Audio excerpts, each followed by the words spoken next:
You, Pascal, very like Clara. Good boy, Pascal. Based on the information gathered, it is recommended that Pascal's data be formatted and integrated into the base network so that he doesn't threaten the property or safety of the camp's residents. I know this is the most sensible option, but Pascal... Welcome, outsider. Thanks to Clara's hard work, the repairs were completed successfully. Yes, the little fella is alive and well again. It's just that some parts aren't completely back to normal yet.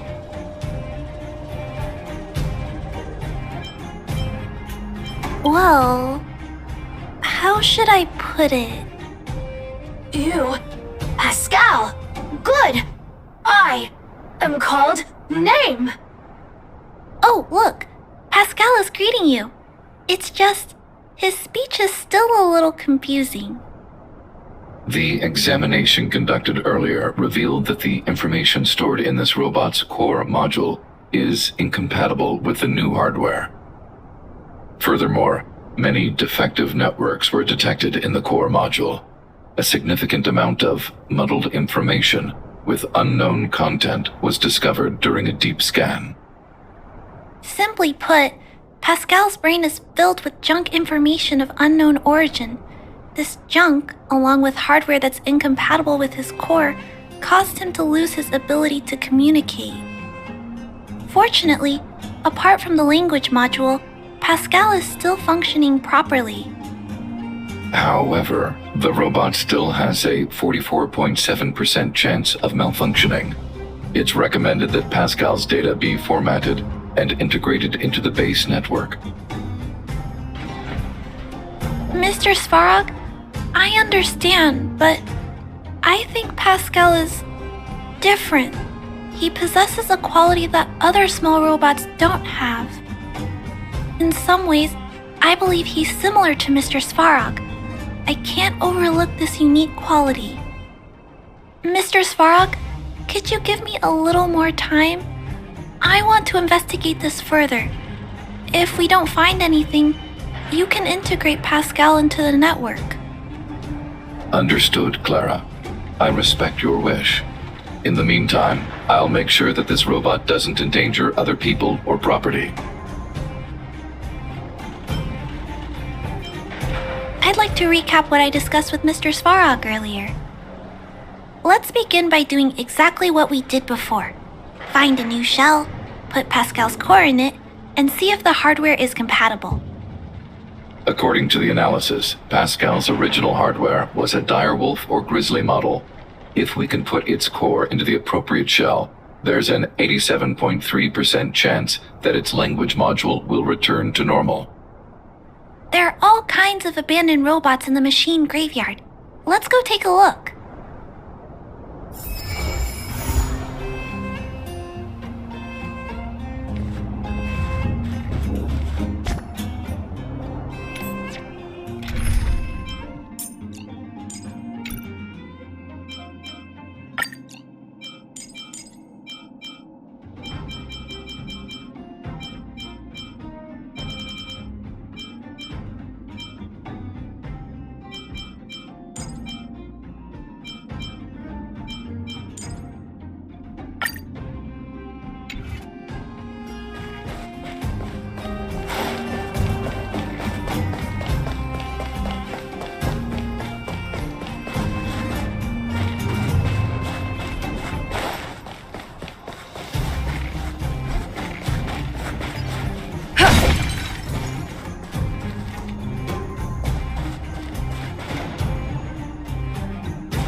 It's the same old place.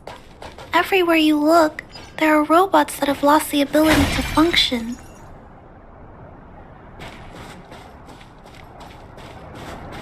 Hey, big sister, take a look over there.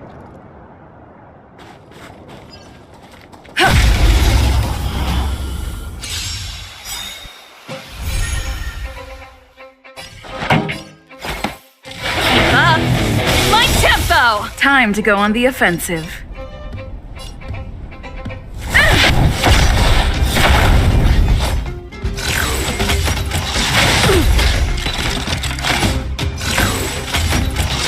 Not a scratch. Tedious.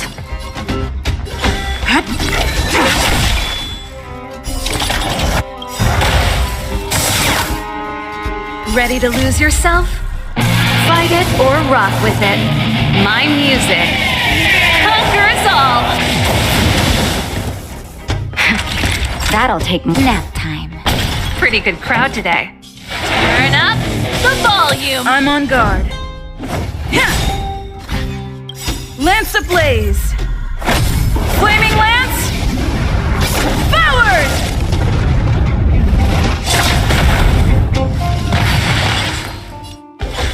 Fleeting light, roaring flood.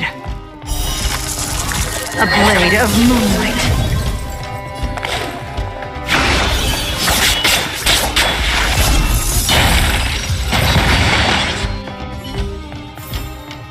Reach the end of the story in your own way. This is an automaton direwolf, but it appears to have been modified. It's most likely another abandoned robot pet. Although it doesn't seem to be functioning, you should still be cautious when approaching it.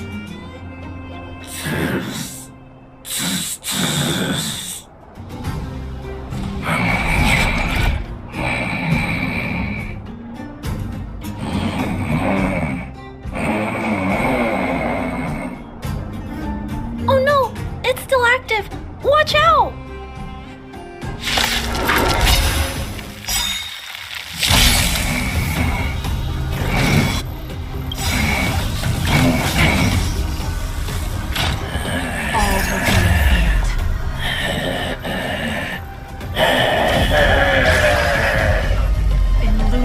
This big fella is completely out of control.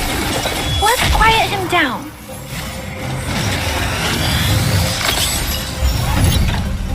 Here to crash the party? Keep up. My tempo! Defend the weak. Ready to lose yourself? Fight it or rock with it. My music conquers all! Stand down and I'll spare you. A blade of moonlight.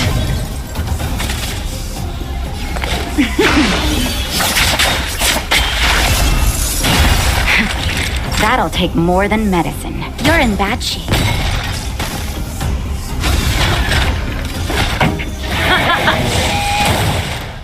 Lance at the ready. Fracture!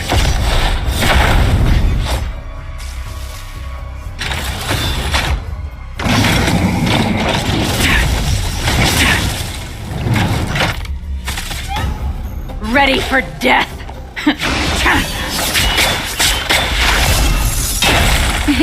Time for a shot. All better now? Save it for your own skin.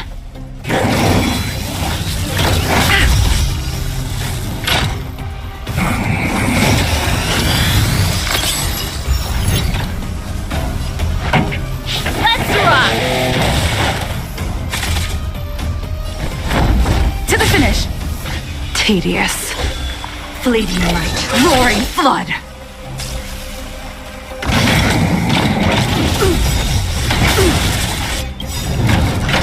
Lance ablaze! Flaming lance! Forward!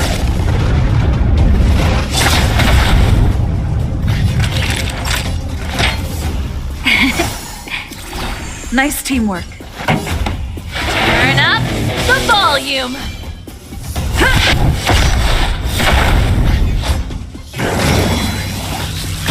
Try harder.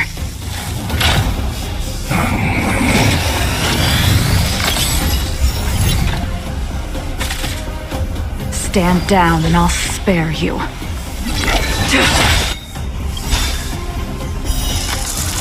A blade of moonlight.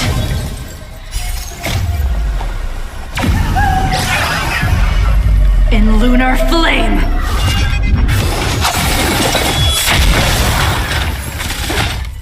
Blade fodder.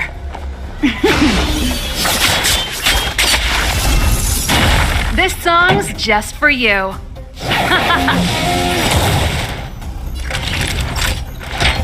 All better now? Ready to lose yourself?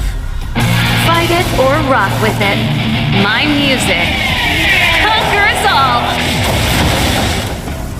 I'm on guard.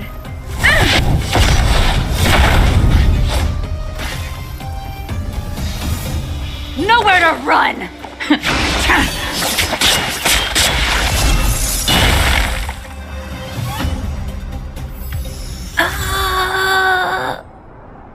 Here it is. This is the core. I'll pack it up and take it with us.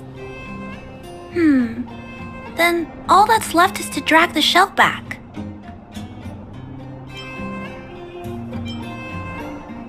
It's okay. I'm strong too. I'll tuck the core in a little tighter so it doesn't fall out. Judging from how active the robot was, its core isn't just scrap metal. It should be repairable. I can't let any robot go to waste if it can be repaired. So, I'm going to try to fix them all. Let's start with Pascal. We found him first after all. Also, like Mr. Svarog warned, if he's not supervised, he might cause trouble. You know, I have a large safe full of core modules that I've gathered around the underworld. Every day, I try to figure out how to repair some of them and return the robots to normal. Except, there are a lot more than Mr. Svarog and I can handle on our own. But I'm sure I can fix them all one day. We can't relax yet. We must work harder. Really? I can't wait! I was talking so much that I totally lost track of time. Let's head back. Otherwise, Mr. Svarog and Pascal will get worried.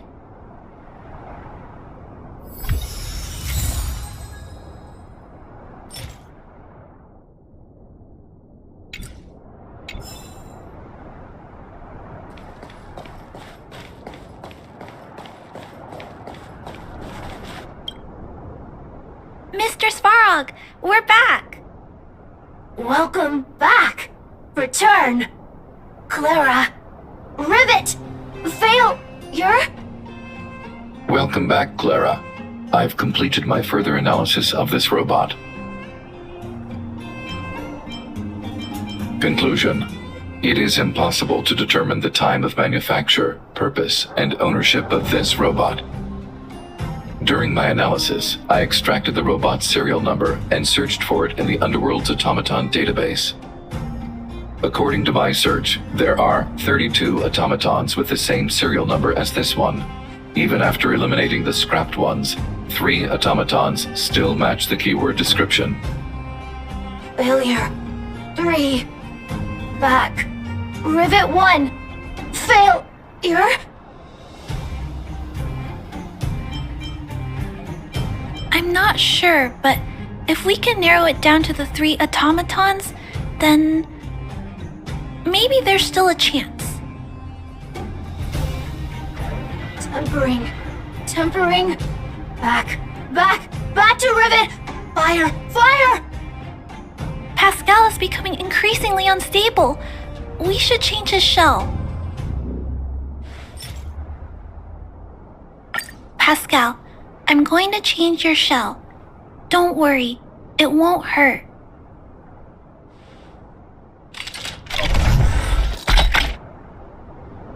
Back to Rivet. Return. Waiting. Continue.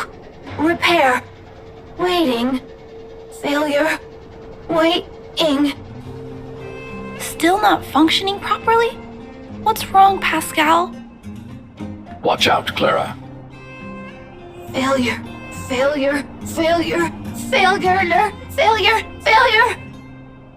Pascal? No! He's running away! Clara. Pascal! Did he run off towards Rivet Town? Let's follow him. No, Clara. Just leave it to me. I'll order the robots to pursue this one. No, Mr. Svarog, please don't. Please leave Pascal to me. It was my decision to keep him in the first place, so I must take full responsibility. I'm certain Pascal won't do anything to harm anyone. But if something goes wrong, please let me handle this myself. Please, Mr. Svarog.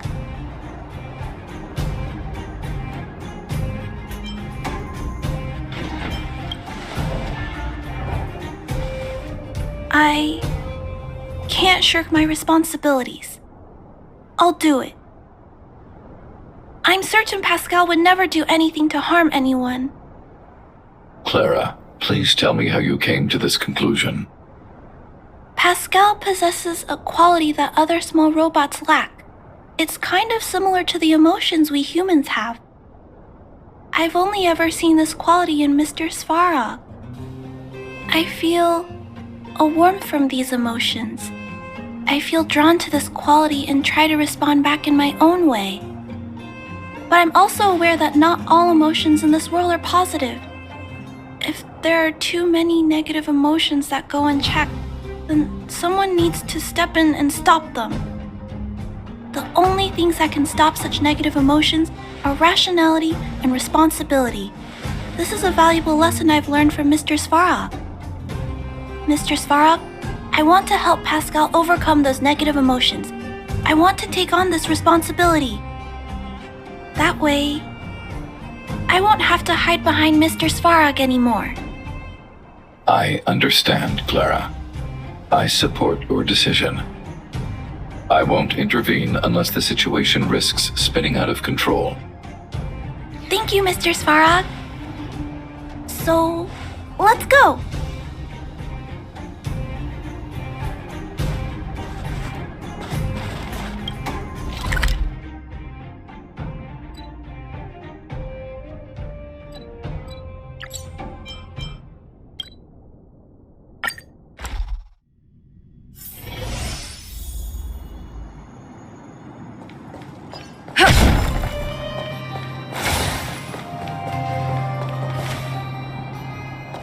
Look, Pascal's over there. Who's standing next to it? Huh? Isn't that a grizzly robot? Let's go take a look. Pascal, who did this to you? Pain. Hurt. Pain. Hurt. Pain. Hurt. Hurt. Pain. Clara, get away. This is a fragmentum creature. It's extremely dangerous. A fragmentum creature? What are you talking about?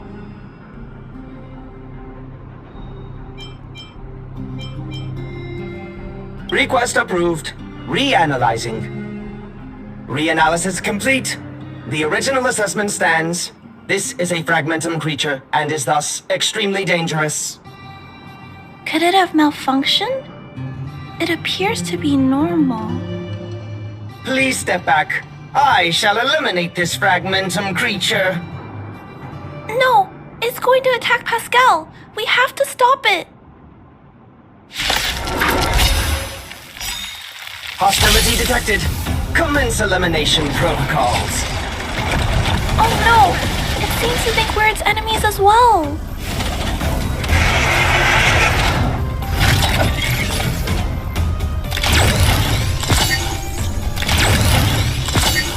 Here to crash the party? Turn up the volume! Lance at the ready. Crasher! Lance ablaze! Flaming Lance! Forward!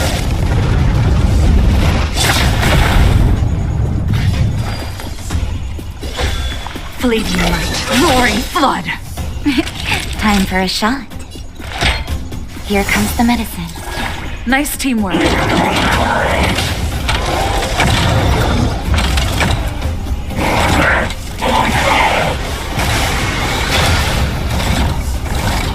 Pretty good crowd today. Keep up. My tempo!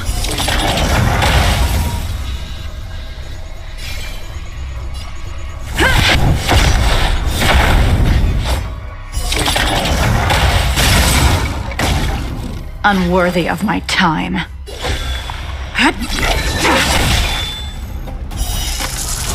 A blade of moonlight.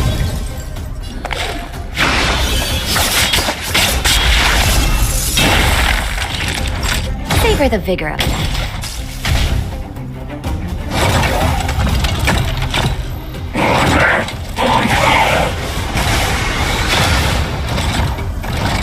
This song's just for you. I'm on guard. Ha!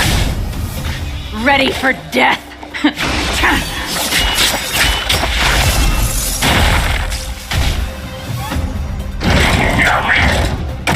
I'm okay. Just in time. Just a little something. Think nothing of it. Nice teamwork. You're in bad shape. Let's rock! To the finish. Lance ablaze.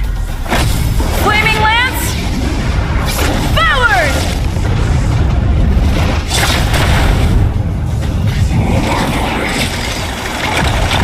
That's it.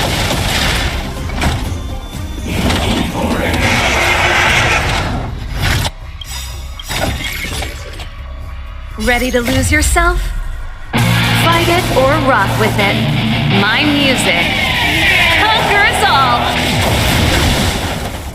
All will be revealed. In lunar flame!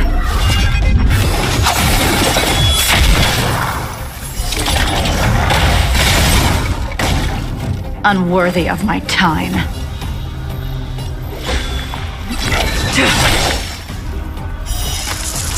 A blade of moonlight.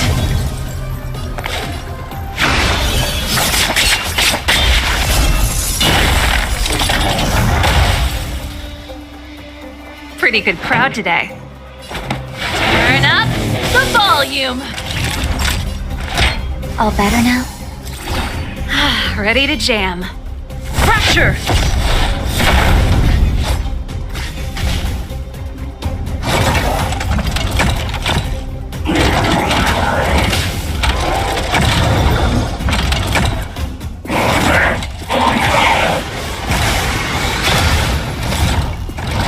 Nowhere to...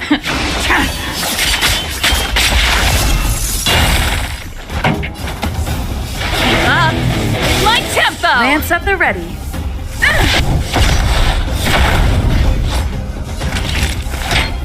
Here comes the medicine.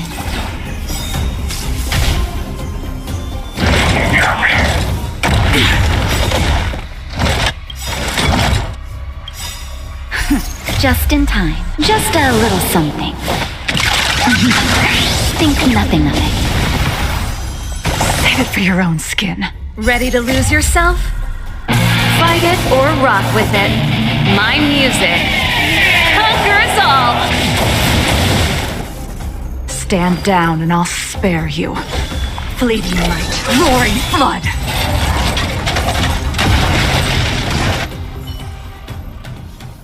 Phew! Luckily, the patrol robot and Pascal's cores are still intact. The big fella's shell is only slightly dented. Thank you for your help. The only thing that puzzles me is why the big fella mistook Pascal for a fragmentum creature. I can't figure it out. Well, let's not worry about that now. Anyway, I'll take this core back and examine it. Now, let's insert Pascal's core into the big fella's shell.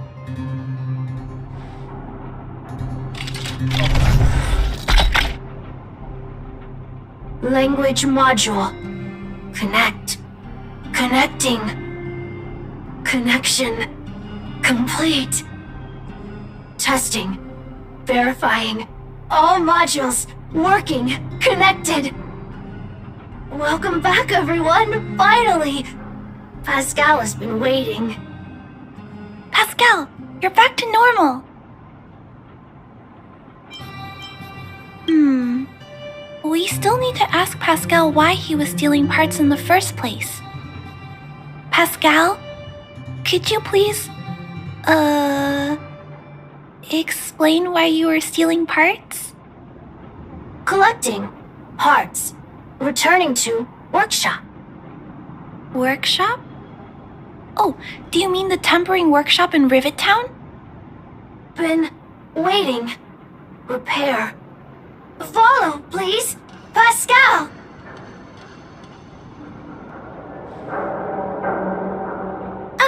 Pascal ran off. He went in that direction. I think he wants us to follow him.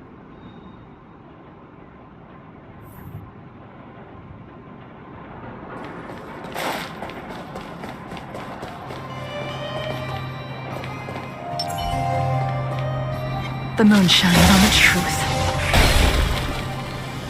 I think this place used to be a restaurant. One time, I found a bunch of canned food here. The vagrants in the camp were so happy. However, I've always wondered, the light here, why is it still on? This place has clearly been abandoned for a long time. Also, there's dust all over the place, but none of the equipment appears to be deteriorating. I don't think so. No one should be living here. I never saw anyone when I came here to hunt for supplies. Anyway, someone must be looking after this place. But who? And why? The moon shines on the truth.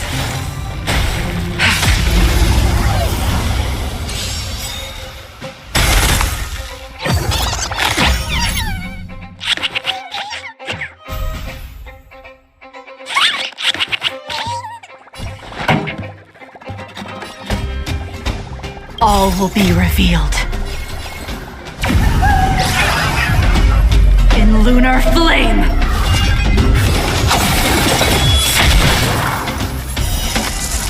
A blade of moonlight. Keep up! My tempo! Blade fodder.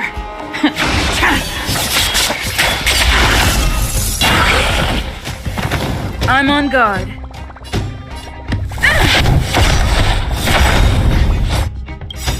Lance ablaze! Flaming lance! Forward!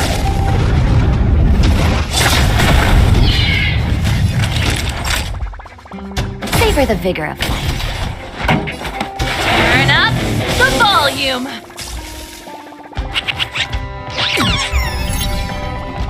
Fracture! Ready for...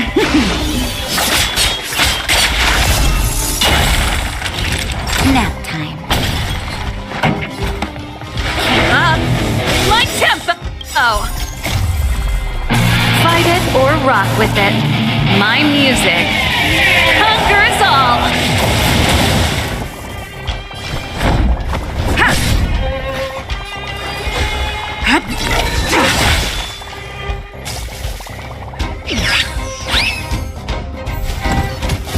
pretty good crowd today. Let's rock! Lance at the ready. To the finish. Tedious. Fleeting light. Roaring flood. A blade of moonlight.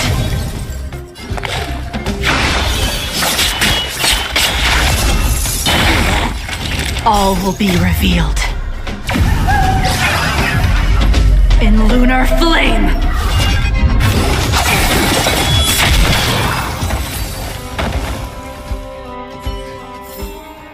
Do not concern yourself with the outcome.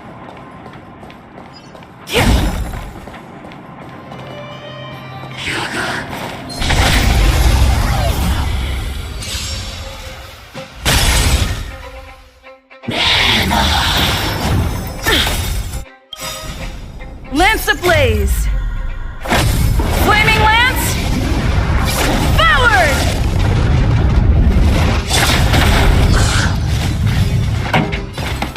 Turn up the volume. Time to go on the...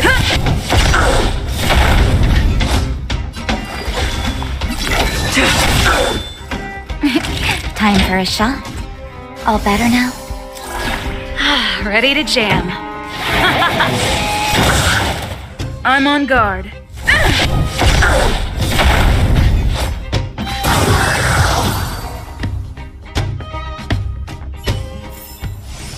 Reach the end of the story in your own way.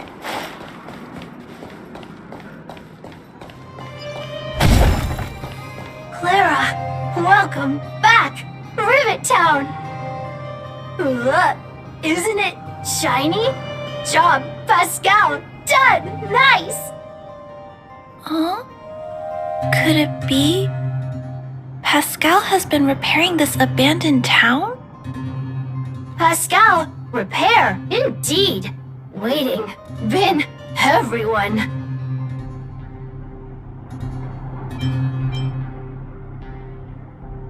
Parts, Pascal, collect, non-stop. Rivet Town, repair, non-stop. It seems that Pascal was stealing parts because he wants to repair the town. Waiting, everyone, Pascal, non-stop. Leave, everyone, come back one day. Has Pascal been waiting for Rivet Town's evacuated residents to return? Repair, been every day.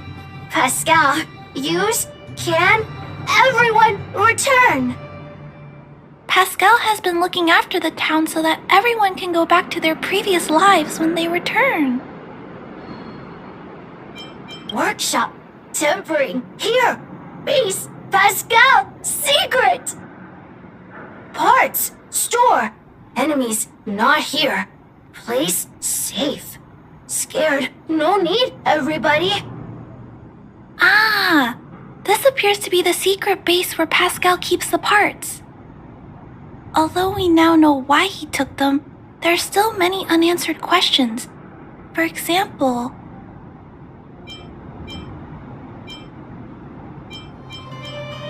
Right. That bigger robot said that. How strange. I wonder if we can find any clues here. Rivet Town, live, Clara. Tour, feel free, please.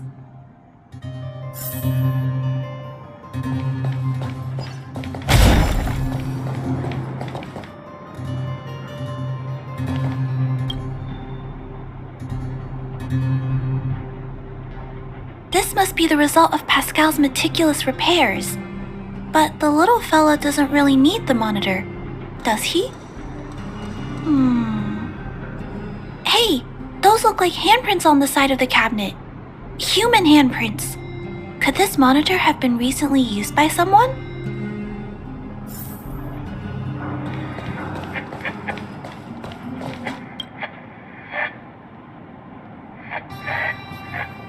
These pages are so neatly cut out. Oh, and they smell like geomarrow fuel. Is there someone here in Rivet Town doing this? Or could Pascal have collected the pages and put them together?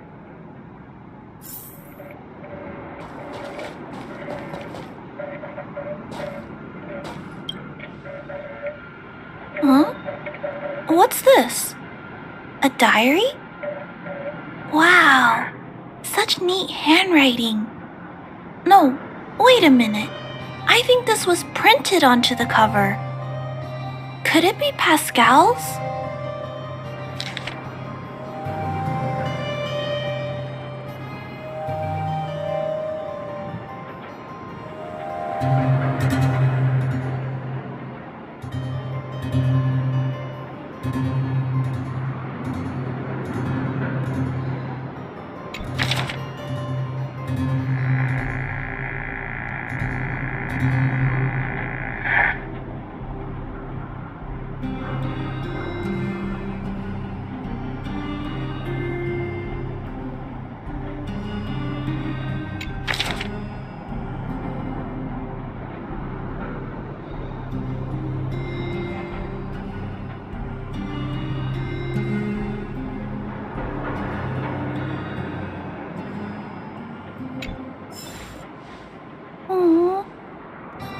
Pascal.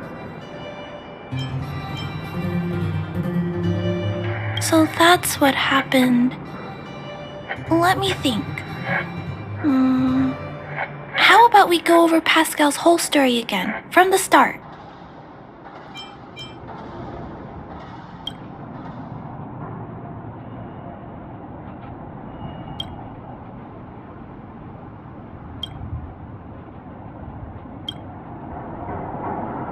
That is correct.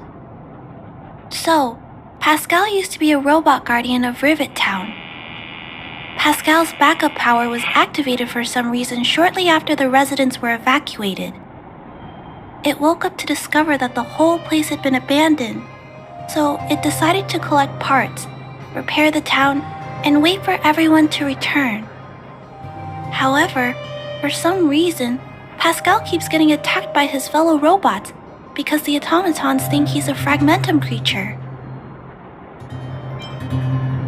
I'm not sure, but I suspect Pascal's tormented sense of self stems from him being constantly attacked by his fellow robots. The module used to detect emotions was frequently damaged, eventually turning him into a small robot that did nothing but collect parts. I don't know. I can't find the answer in Pascal's diary. Pascal, why do your peers keep rejecting you? Big sister, Clara, tour, enjoyable, is it? Pascal, collect parts, ready, continue. Or, wait, instruction, next. Pascal's consciousness does not appear to have returned to the level shown in the diary.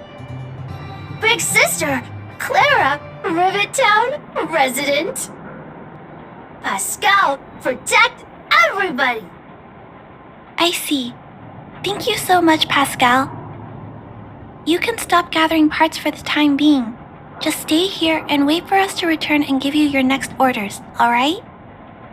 Pascal, affirmative. Be good. Wait. Let's go back to Mr. Svarog and talk about what to do next.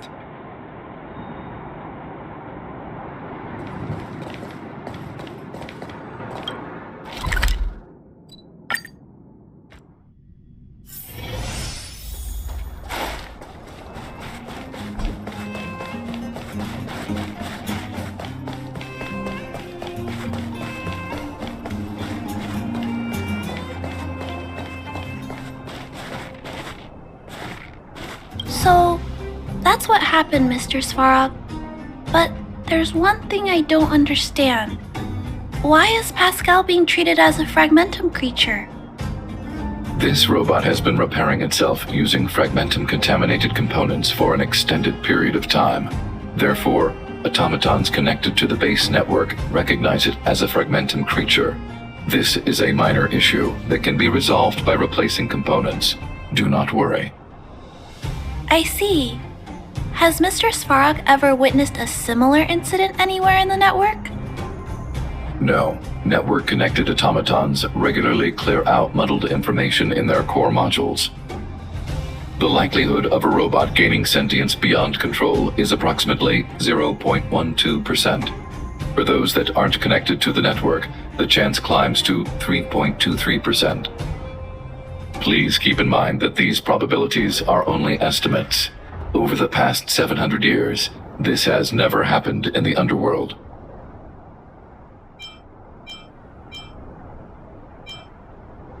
Improbable events that are easily disregarded frequently result in catastrophes. Given that automatons can still develop emotion modules using their own processing power, I have a backup plan in place. Mr. Svarog always takes all factors into account and handles problems logically. I can't do that myself yet. So, what should we do with Pascal? It is recommended that Pascal's data be formatted and integrated into the base network. I will maintain the robot's core module and repair its hardware once it has been integrated into the base network. There is a greater than 97.2% chance that this robot will return to normal after the bad sectors and muddled information are removed. However, But once the formatting is complete, Pascal's emotional intelligence will vanish. Correct. Is there no other option? This option minimizes both internal and external losses. Although Clara's account indicates that the robot is relatively stable, the assessment based on the computations shows that both the risk of Pascal crashing and the amount of muddled information are increasing when it approaches 100%. I understand. But I don't think I'm ready to give up on Pascal just yet. We've helped Pascal find compatible hardware. If we can eliminate the muddled information without damaging the sectors linked to his emotional intelligence? You know the chances of that are incredibly low, Clara. It's okay. Mr. Svarog and I can come up with a solution. Maybe there's another way. We can install a lock in Pascal's core. Clear the redundant data and locate the core sectors that are still intact. Then we can install a new suite of operational programs. This suite of programs can regulate Pascal's behavior and prevent him from hurting people. With this method, we might be able to retain as much of Pascal's emotional intelligence as possible while keeping him out of trouble. If we can keep Pascal's emotional intelligence, I might be able to teach him to treat people with kindness. What do you think, Mr. Svarog? This procedure is theoretically viable, but there are risks. It will not eliminate the muddled information. Additionally, the newly installed programs may be later contaminated by it. In other words, because we cannot monitor the robot outside of the network, this approach can only guarantee Pascal's stability for a brief period of time. The probability of the robot crashing again is around. And if that happens, I'll do it again. And if it happens again, I'll go through the exact same steps. I'll guide him and fix him. No matter how many times it happens, I'll be there to help Pascal. But he will forget about you, Clara. He will repeatedly forget you, as well as all the emotions and memories he has previously accumulated. His limited storage capacity will eventually become completely overwritten by infinite copies of muddled information in an everlasting cycle. Clara, the challenge will be tougher than you can possibly imagine. Are you sure this is the path you want to take? There, Clara. There's no need to rush to a conclusion. The variable in Belobog's fate is still here. Perhaps she can suggest the best solution. Okay. I trust your judgment. We trust your decision.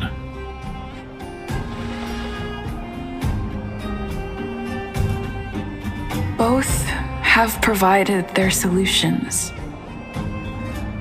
Svarog thinks that formatting Pascal's data and integrating him into the base's network is necessary.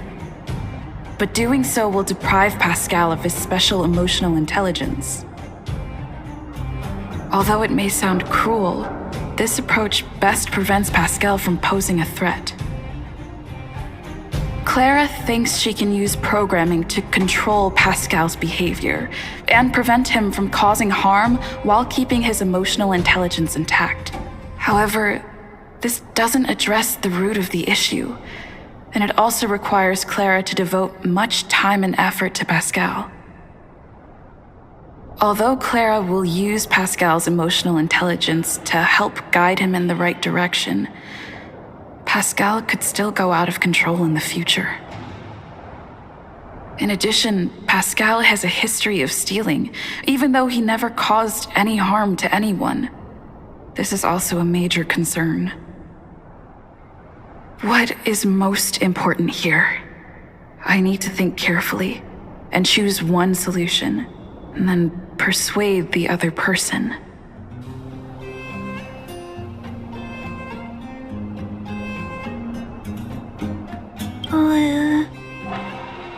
what should we do with Pascal? Okay, I'll think about it some more too.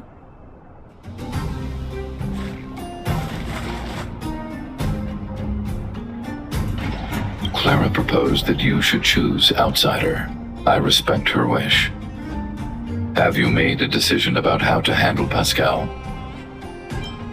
I had anticipated this possibility.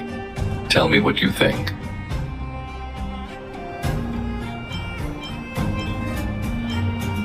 I understand. Over the past 700 years, there has never been an automaton that has developed emotional intelligence through its own computational power. Pascal is an intriguing subject worth researching. However, in my opinion, protecting humanity's safety and property is more important than research. Clara believes in you as a variable. Either way, your input will be taken into account. I'll keep gathering information and calculating new possibilities. Do you have any other insights, Outsider? I understand. You and Clara both agree on this point.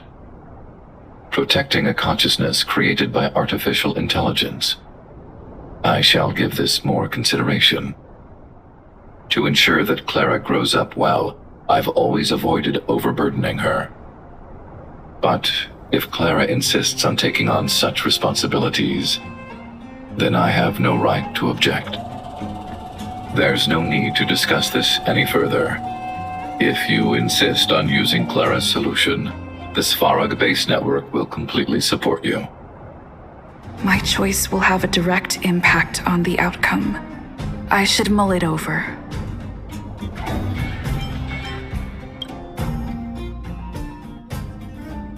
Pascal, we're back. Pascal, good. Waiting. Further instructions. Now, please be a good boy and don't move. Pascal, we've got Mr. Svarog to help treat your illness. He'll help you recover. Illness? What is illness? But Pascal not move, recover, health. Mr. Svarog, let's get started. Understood. The protective programs are ready for installation. I hope I made the right decision. Is it done? The programs were successfully installed. The robot will require offline maintenance and will be unable to communicate for some time. We can return to it later. I see. In that case, let's go back to the base. I think it's over. I'll check in with Clara later to see what's up.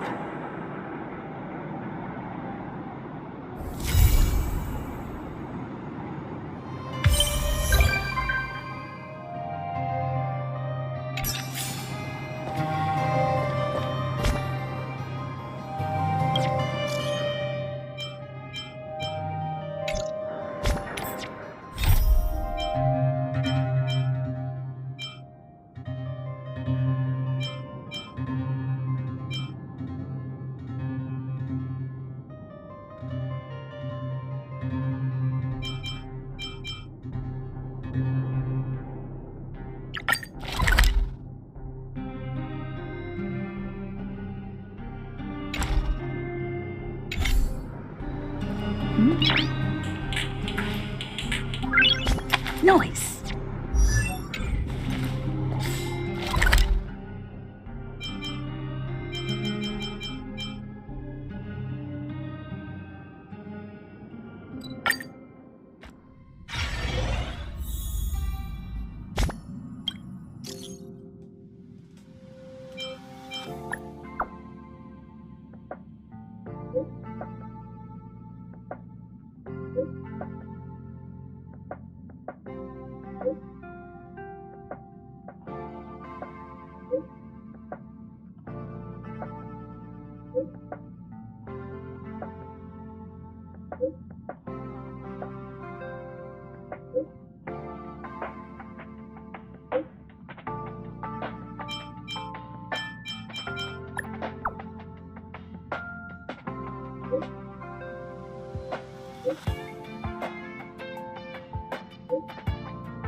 Oh, back so soon? Really? So she's still on the Xianzhou. Me? I'd suggest you go yourself. Even if you don't want any more dealings with her, it's best to say that to her in person. Reading this message, it seems like she may really need your help. As a passenger of the Express, I don't want anything to do with the Stellaron Hunters. But she does have a deep connection with you.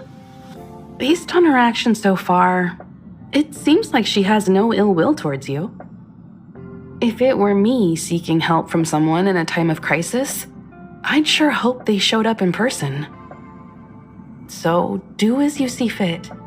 I don't think Kafka intends to do you harm.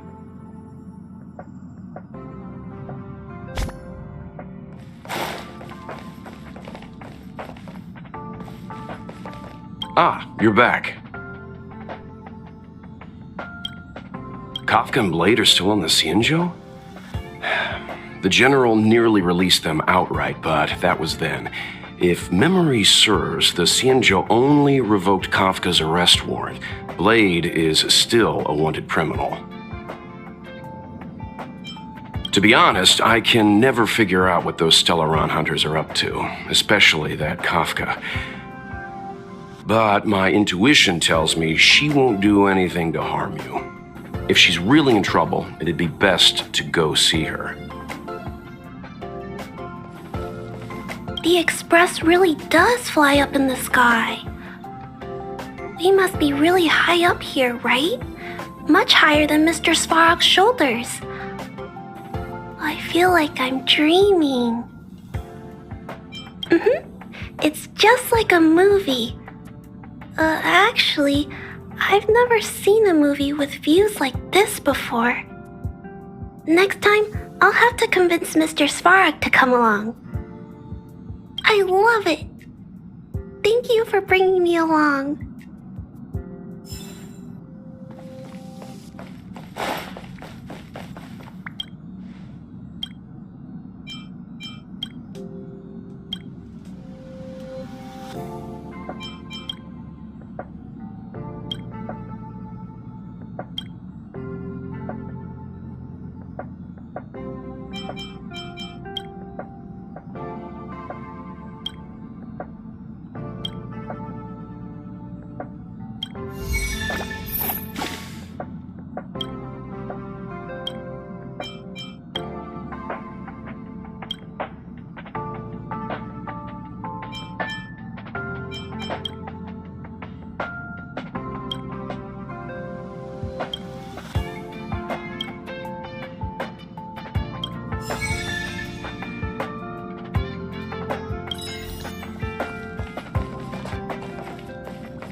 Adjusted the cabin temperature for you. Welcome back.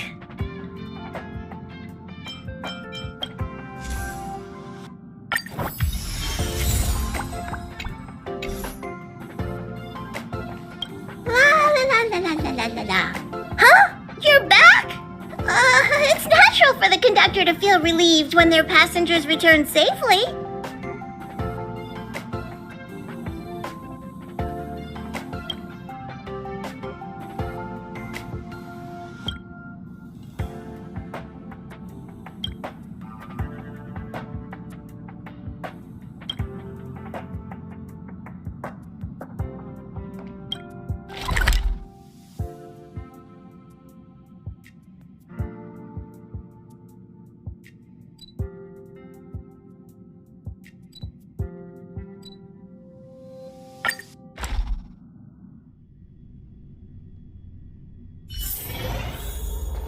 Hiding out at the Divination Commission.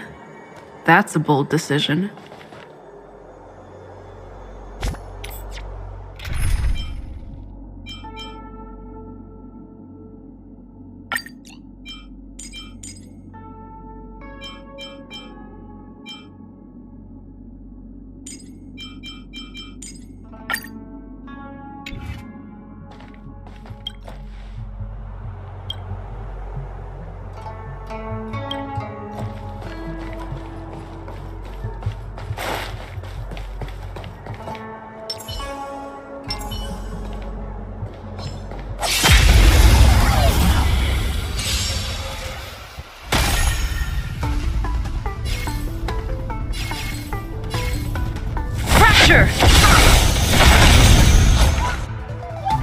Lance ablaze! Flaming lance! Forward! Unworthy of my time. Fleeting light, roaring flood. Heaven's surge. Cloud-bearing dragon. Rise!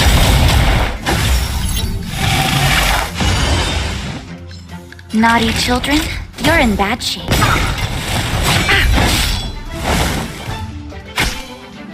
Lance at the ready.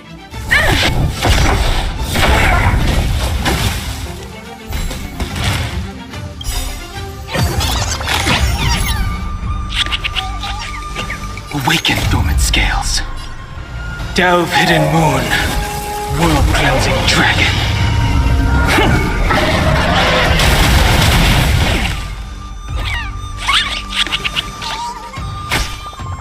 I'm on guard. Ha!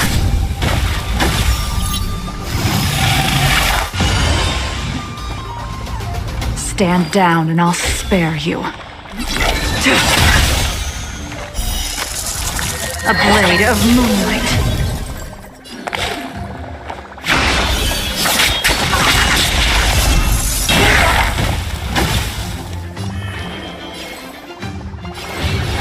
Heaven's surge. Celestial dragon. Quick! That'll take more than medicine. Nap time. Grace.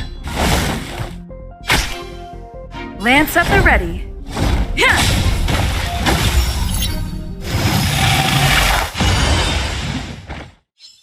Nowhere to run!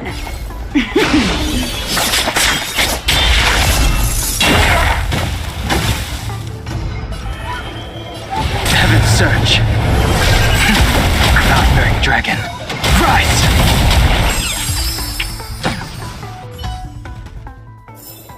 Do not concern yourself with the outcome.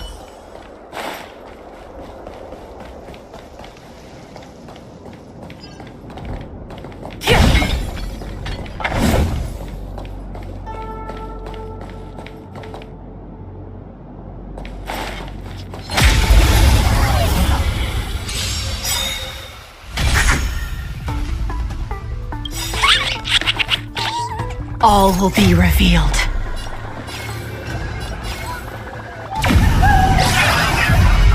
In lunar flame!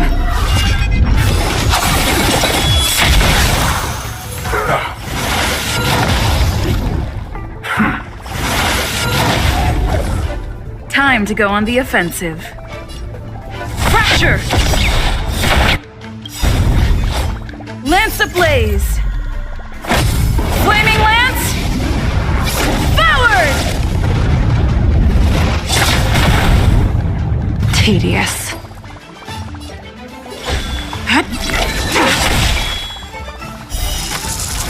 A blade of moonlight.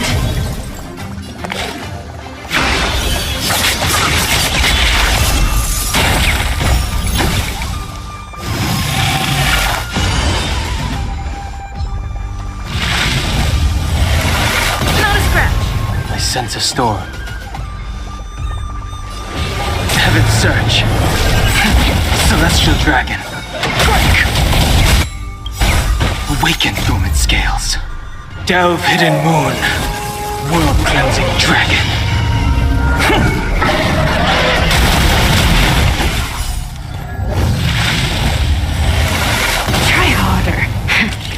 That'll take more than medicine. You're in bad shape. I'm on guard.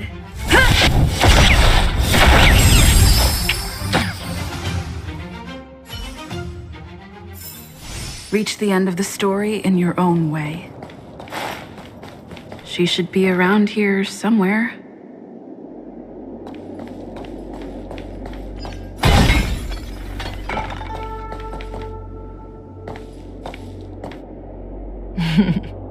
I knew you would come.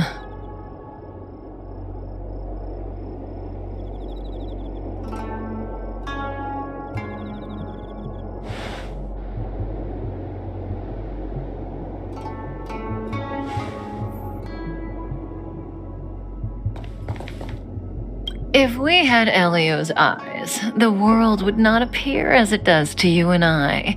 There are myriad possibilities overlapping one another, representing the consequences of different choices, and in every passing moment, an infinite number of choices converge on the same point and become the present, and then become the past. So, was this your choice? To respond to my request for help? Is that so? So how can we get you to make up your mind? If you wanted to refuse, then why would you be standing here right now? Well, such a possibility may exist, but is that a choice you would make? If you walk away now, everything that happens afterwards will not involve you. All the expectations and needs that I have for you would also vanish into thin air. What we call destiny is neither visible nor tangible, yet it is as certain as the collapsing and converging of the past and present. I called out to you and you came. You had many choices, but everything led you here, to right here, and right now. You heard the call and knew that I truly did need your help, so why are you hesitating? But I've already told you. Well, in that case, how about this choice? Will you stay here for me? I'm grateful. On the Xianzhou, you're the only one I can turn to.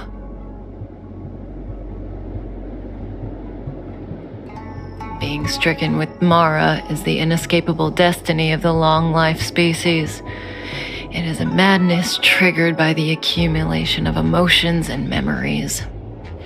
Blade doesn't remember much, but the Mara still haunts him in some form. After we arrived on the Xianzhou, the Mara in him flared up so violently that even my spirit whisper couldn't suppress it. He's not fit for interstellar travel in this state. My plan is to use Spirit Whisper to temporarily seal the Mara by reducing its potency. I need to focus all my concentration, so I'll be vulnerable for some time. I need you to protect me while I suppress Blade. I know when danger will come and what form it will take. Don't worry. Together we can do this. No harm will come to you. Now, there are wandering monsters nearby. They'll spell trouble if we let them hang around. Go take care of them. Your victory is certain.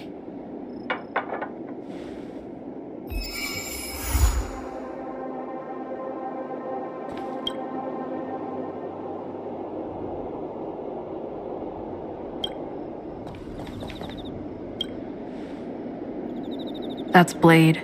Kafka says he's Mara-struck.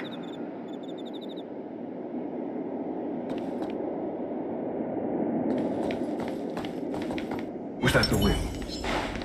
Water keeps the clouds soft.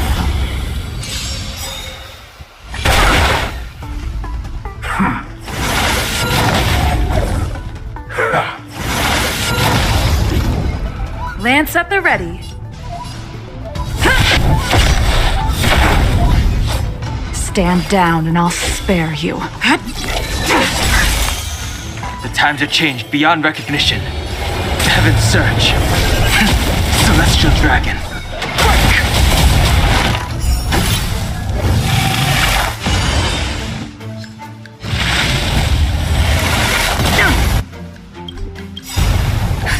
Just in time.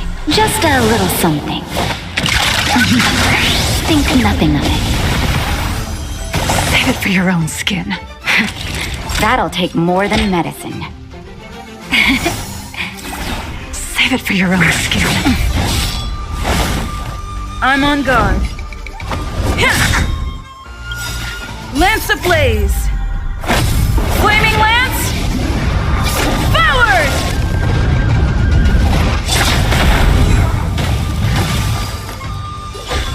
Fleeting light, roaring flood.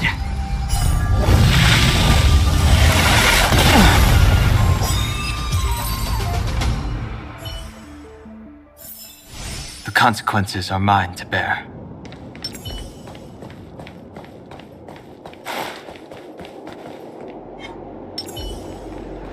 The moon shines on the truth.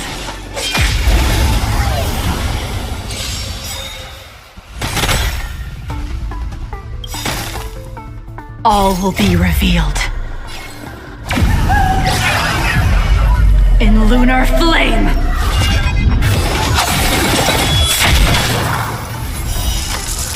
A blade of moonlight. Blade fodder.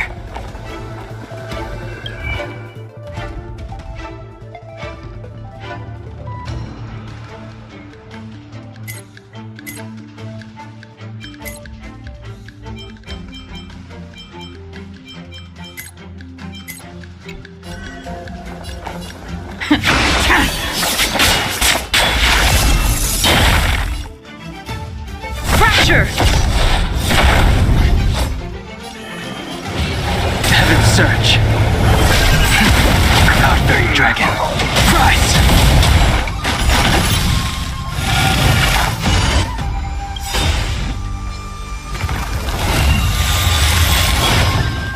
Awaken, dormant scales. Delve, hidden moon. World-cleansing dragon.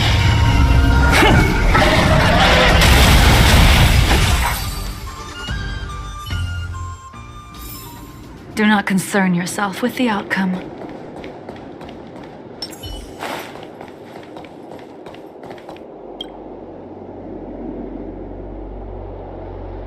That felt like a time. It's good to open my eyes and see you back here. Not fast enough. I've weakened Blade's senses to the outside world, so that he's only able to hear my voice and feel my touch. He's oblivious to everything else. I'm going to transfer his consciousness away from the Xianzhou and cleanse his memories of Jingyuan, Jingliu, Insing, and your friend, Dan Hong. Again, this process mustn't be interrupted, but I can answer questions before I begin. Yes, as compensation for helping me. You don't have any questions? I put you into a deep sleep and then reawakened you. Abandoned you at the space station, then lured you to the Xianzhou. I owe you an explanation or two. Don't you want to know? Oh, don't rush. We still have time. Think about it first and ask when you're ready. One rule, though. Please don't ask anything boring. Let's play Truth and Lies. It's a game I play with Silverwolf all the time. Kinda psychological. Both sides ask each other 2 questions, then give one true answer and one false answer each. So, one of my answers will be true, the other will be false. As for which is which, that's up to the asker to make the call. We don't have much time. Let's do 2 rounds to start. You ask me 2 questions, and you'll also have to answer 2 of mine. But remember, 1 truth, 1 lie. Oh, you think? I really like it. I'm not good at it, though. Silverwolf always manages to guess right. I'll go first to give you a demo. Oh, don't be nervous. The first question is quite trivial. You can tell the truth or tell a lie. It's the second question where the game gets interesting. My first question is, what do you think about me? Huh? What do I think about Kafka? How should I answer? If I tell the truth, I have to lie the next time, and vice versa. Or I could just cheat. Is that really an option?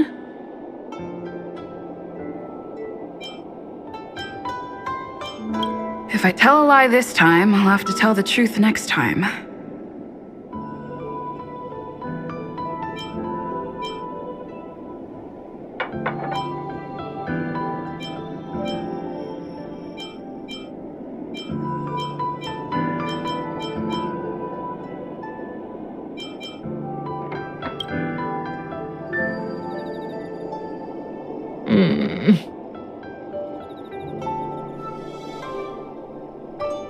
And there you have it. It's a pretty simple game, don't you think? You're hiding your feelings well. I'm afraid we'll have to put our game of truth and lies on pause. The Cloud Knights are here. I need you to help me get rid of them. That won't work, no matter how hard you try. This conflict is inevitable. It's destiny.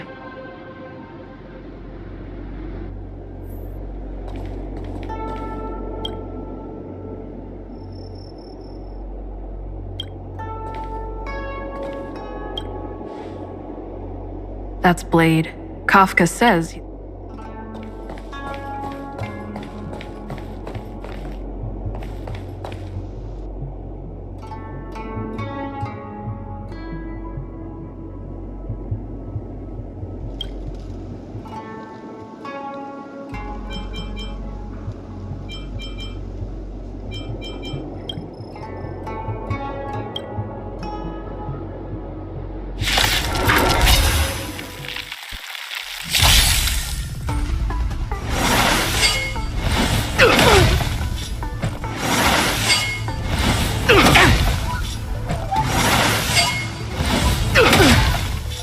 Lance at the ready. Unworthy of my time. I sense a storm. That'll take more than medicine. All better now? Do not fret.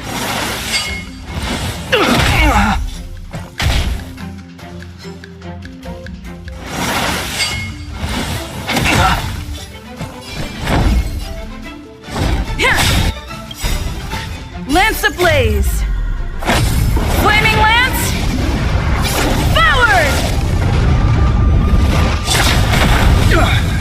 Unworthy of my time. Fleeting light, roaring flood. A blade of moonlight.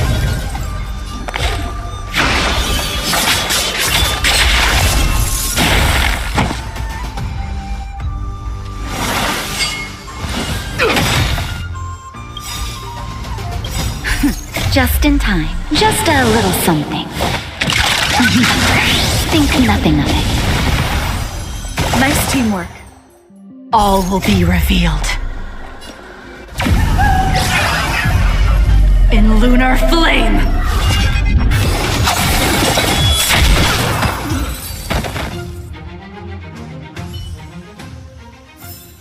Reach the end of the story in your own way. see, the future always seems like infinite possibilities, but what is destined to happen will always happen. This conflict is inevitable because the other possibilities don't exist. I need to use the Spirit Whisper on Blade again, but let's play another round first. Have you thought of your question? Come to me when you're ready. I can wait.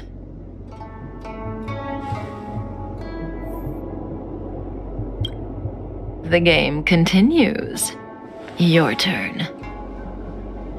So I get 2 questions, only one of which Kafka will answer truthfully, but I won't know which answer is which. What should I ask? When I came to on the space station, I remember seeing Kafka. But everything before that is a blur. Shouldn't I ask about my past?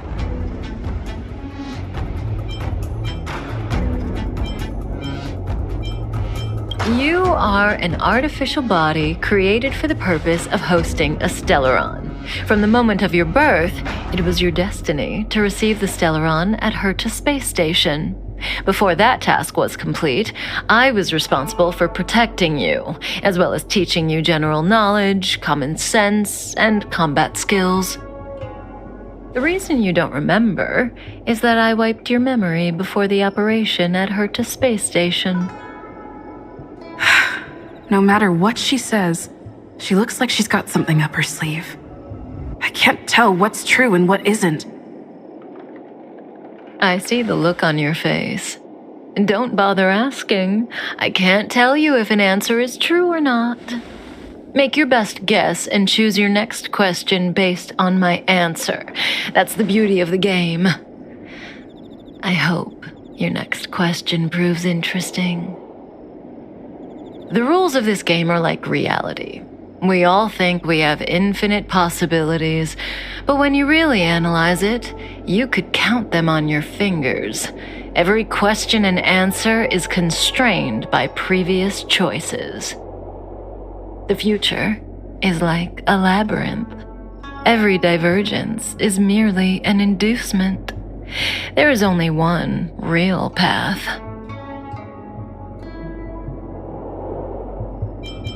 Do I sound that negative? No. We believe that existence has meaning, but that meaning is bestowed by ourselves, not by choices. If you don't believe me, try it for yourself. Soon we will face another battle. Can you change that possibility?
the second time you've evaded the possibility of a battle. You really do want to change my prediction, don't you? But the future is still clear. The real test lies ahead. The young swordmaster of the Cloud Knights. He will not be an easy foe. Until then, let's continue our game. It's my turn again. Second question. Do you want to see me again? What kind of question is that? Will we see each other again? She'd know the answer to that one. As for whether I want to, seems obvious to me.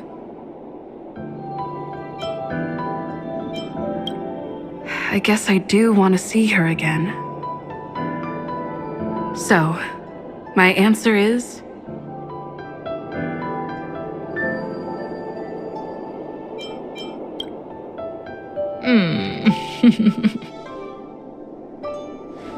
Okay, I'm done asking. What a surprise. I can't see through you. Partly.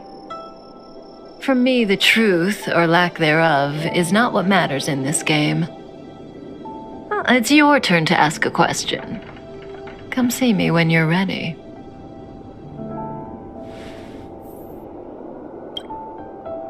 This is your last question. Surprise me. I don't know if Kafka was telling the truth in the previous question, but one thing's certain. For this question, she'll have to answer according to the rules. Should I venture into a whole new topic?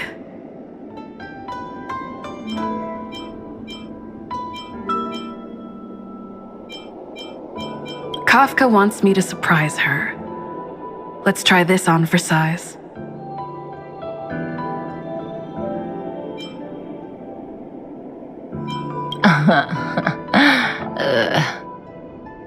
Yes.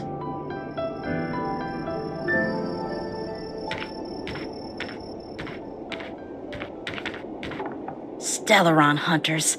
The General was merciful enough to let you live, but you haven't shown the slightest bit of gratitude. Why are you here? Because she was struck by my spirit whisper. My powers of suggestion are capable of convincing people to accept my orders, all without a second thought. Defeat this little boy and your mission is over. You witch!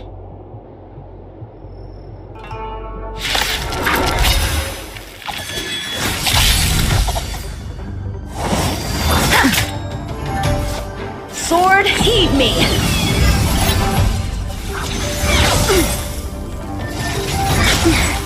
Stay alert! Defend the weak!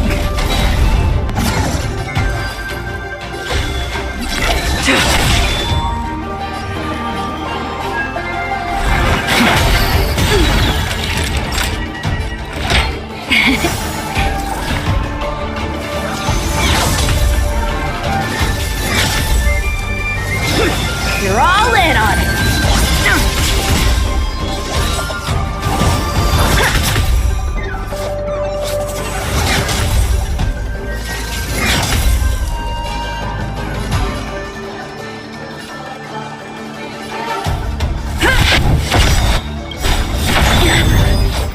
Lance ablaze! Flaming lance! Forward! Punish evil! I'm okay. Out of moves! I'm okay. Fleeting light, roaring flood. A blade of moonlight.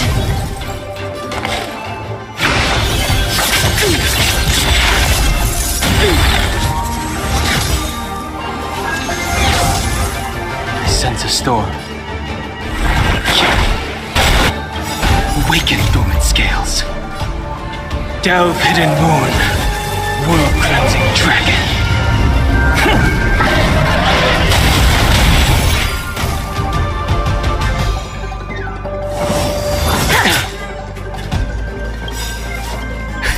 Just in time. Just a little something. Think nothing of it. Nice teamwork.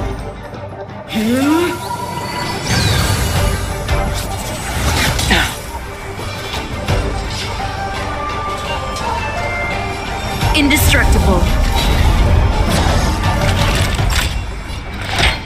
Here comes the medicine.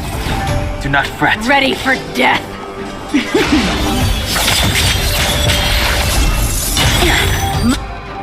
My blade levels armies. Try harder. All will be revealed.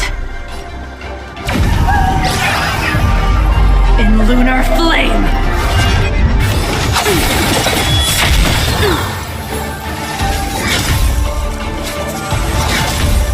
I wish not to use the strength.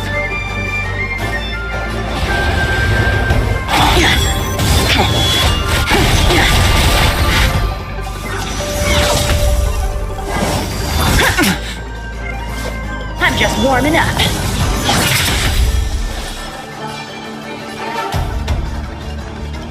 Fracture!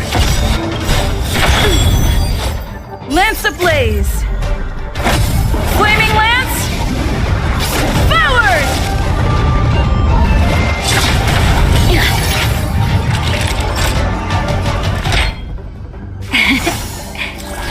Do not fret.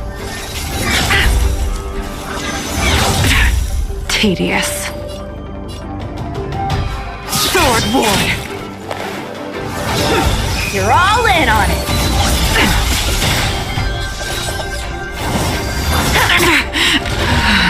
I sense a storm. Lance at the ready. Punish evil.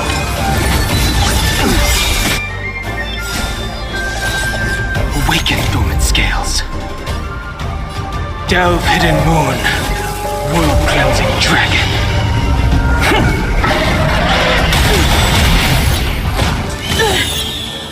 Out of moves.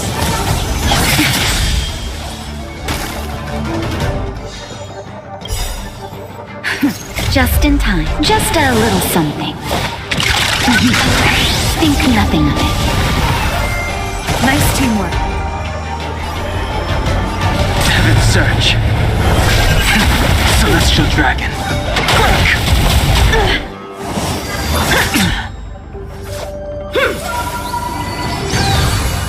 I'm on guard. Defend the weak. Here comes the medicine. Do not fret. My blade levels armies.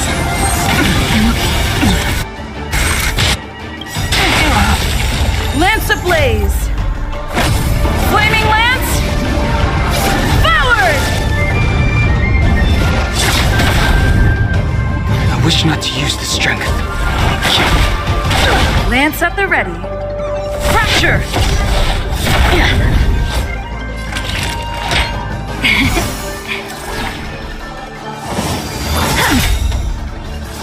Come get me. Grace.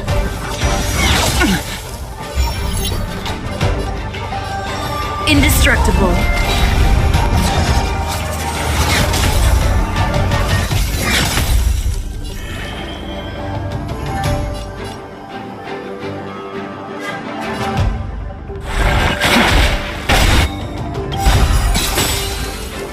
Awaken dormant scales. Delve hidden moon. World cleansing dragon.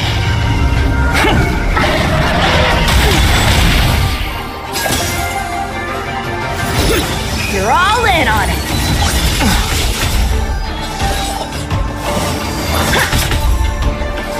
Naughty children, don't listen. Here comes the medicine. Do not fret. Punish evil. I'm just warming up.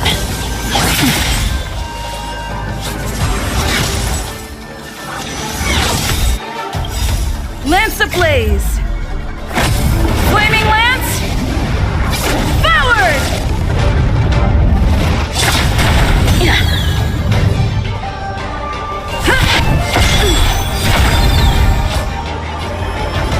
Heaven's Surge. Cloud-bearing dragon. Rise!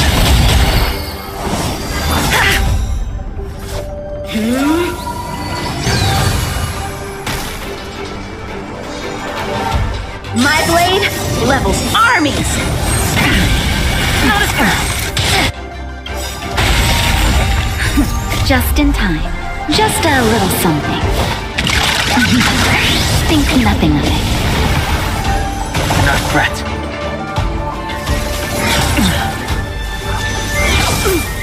I'm on guard. Fracture! Time for a shot. All better now? I sense a storm.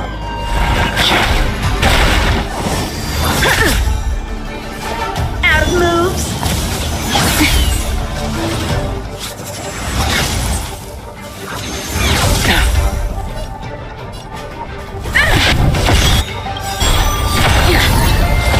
Lance ablaze! Flaming lance! Forward!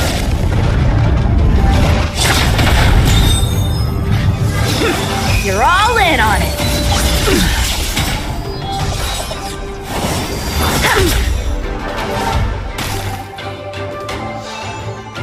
I wish not to use the strength.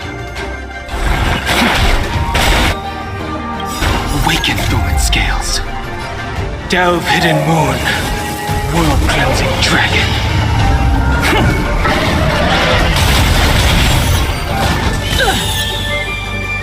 Punish evil!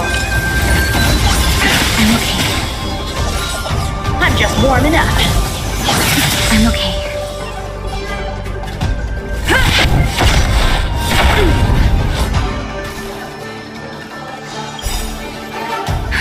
Just in time. Just a little something. Think nothing of it. Nice teamwork.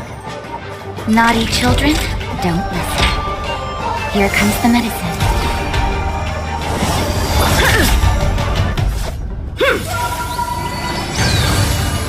I sense a storm. Heaven's Surge. Celestial dragon. Indestructible. My blade levels armies!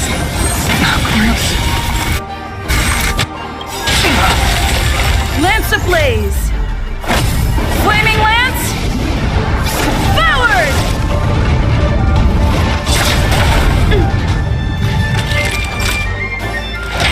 All better now?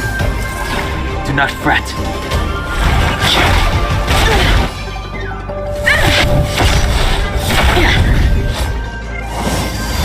Grace. Come get me! Grace.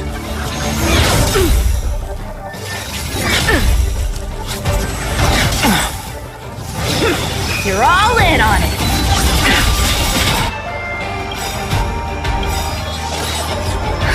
Just in time. Just a little something.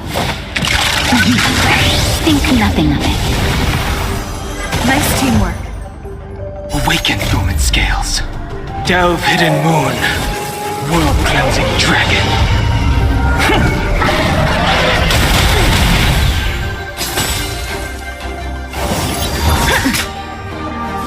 Lance at the ready.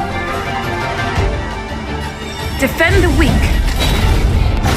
I wish not to use the strength. Heaven's Surge. Cloud-bearing dragon. Rise! I failed.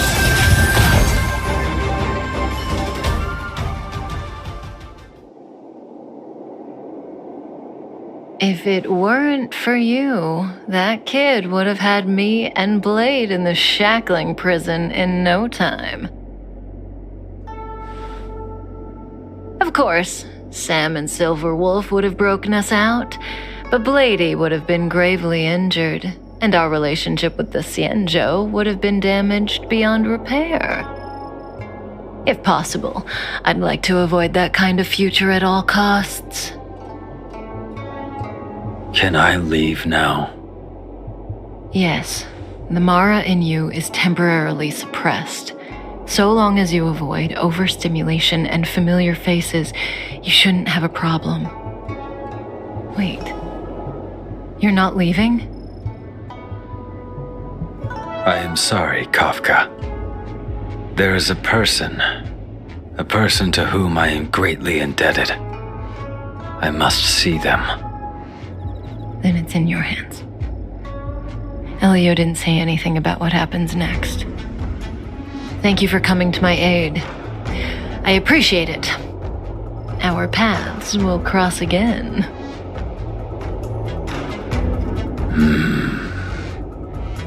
I remember you. You once followed Kafka, didn't you? There was a time when she was on a mission. You were next to her. I remember. I've yet to see anyone follow her for as long as you did, and live to tell the tale.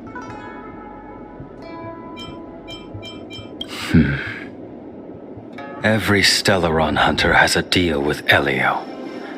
I do not know the nature of those deals, but I do know that Kafka and I agreed to take orders from Elio. She must have sought something extraordinary. Everything she does comes at a great cost. She will have done many things to keep you alive until now, young one.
High-end barge, the best choice for galactic commerce.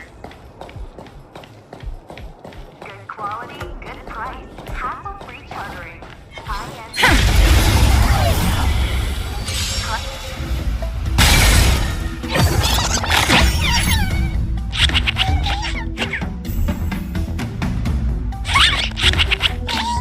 Lance up the ready.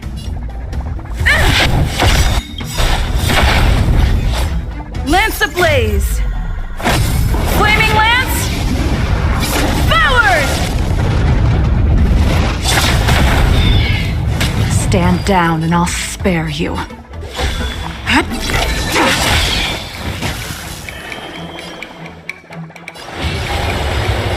Heaven's Surge. Cloud-bearing dragon. Rise! That'll take more than medicine. Savor the vigor of that. I'm on guard.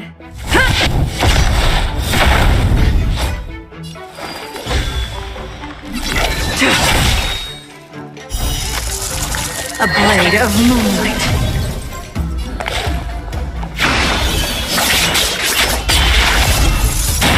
I sense a storm. Time for a shot. You're in bad shape.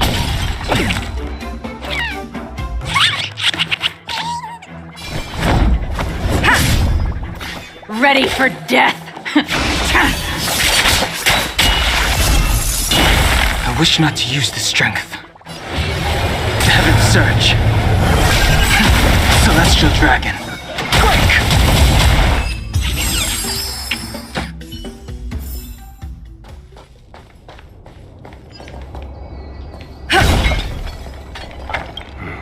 Looks like there's smoke rising in the distance. Miss Chikwe sent us a psycrane. See if you can get an aerial visual. This is an emergency. We need to find where the star skiff crashed as soon as possible.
There.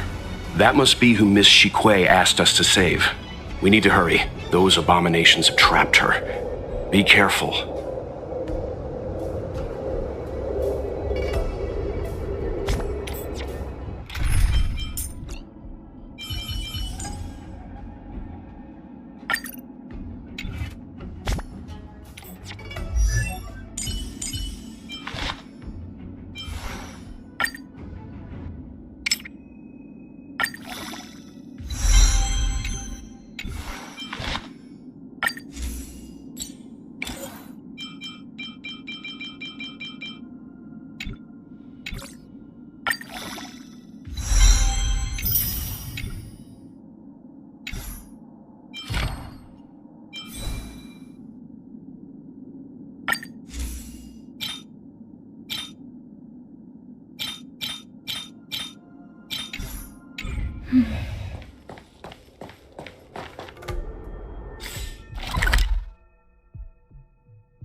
You know nothing of the weight behind this power.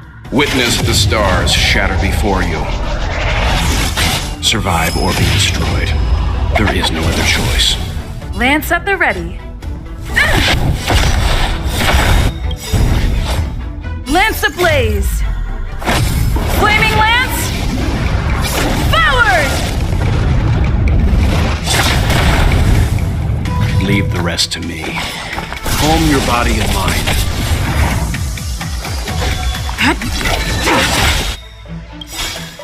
All will be revealed. In lunar flame!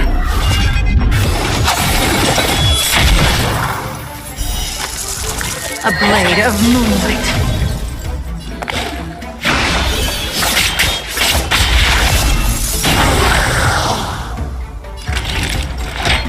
All better now? Timely treatment. Just in time. Just a little something. Think nothing of it. Save it for your own skin. I'm on guard. Fracture! You can still walk away. I won't go easy on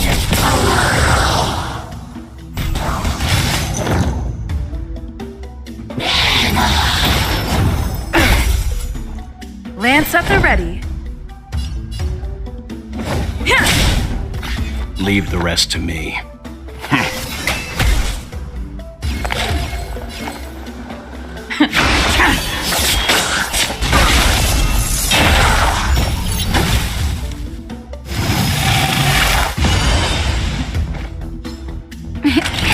for a shot. Nap time.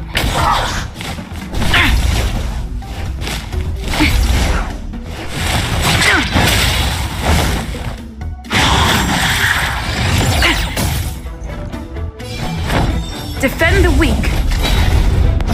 You can still walk away. Calm your body and mind. You know nothing of the weight behind this power. Witness the stars shatter before you. Survive or be destroyed. There is no other choice. Fleeting light, roaring flood. Naughty children, don't listen. Save it for your I'm own on guard. skin.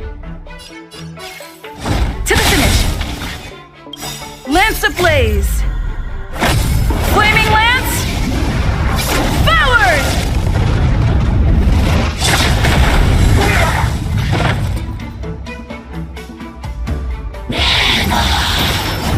Not a scrap. All will be revealed. In lunar flame!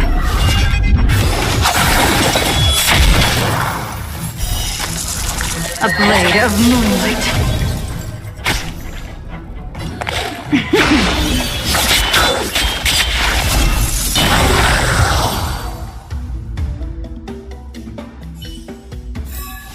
Reach the end of the story in your own way.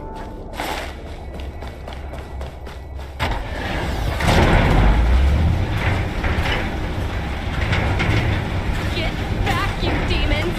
I'm not afraid of you! Stay away!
Get out of here! It's too dangerous! Go get someone from the Skyfaring Commission. Tell them Ching Ni is in trouble.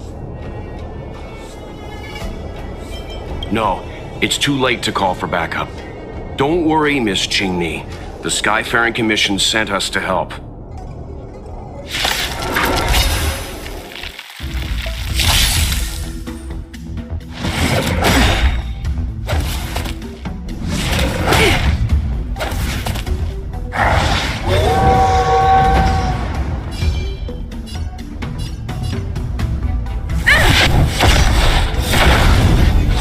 Tedious.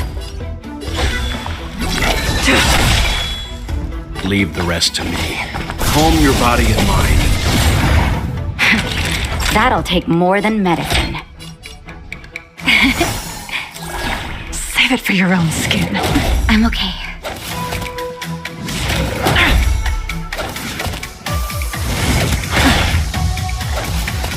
Lance at the ready. Stand down and I'll spare you. Fleeting light, roaring flood. A blade of moonlight.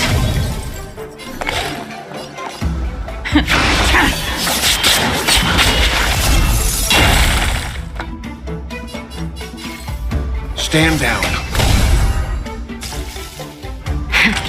That'll take more than medicine. Here comes the medicine.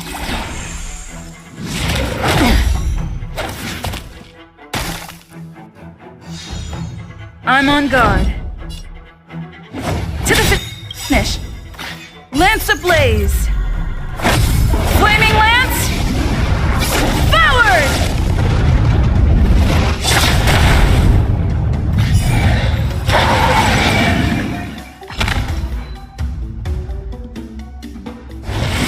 Not a scratch.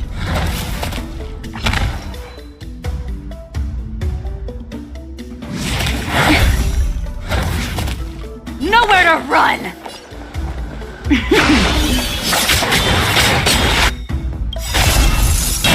All will be revealed. In lunar flame!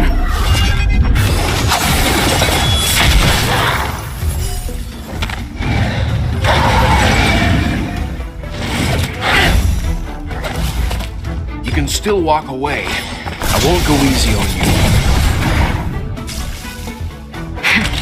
That'll take more than medicine.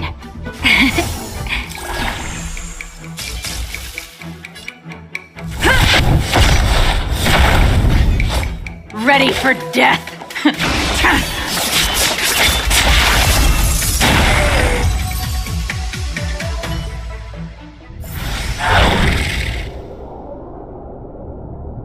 There are too many monsters. Let's hold out for a little longer. The Cloud Knights should be here soon.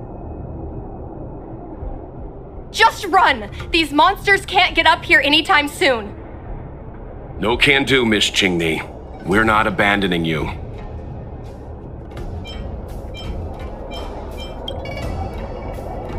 Hold out a little longer. I know you can do it. You two have held out long enough. Help is at hand.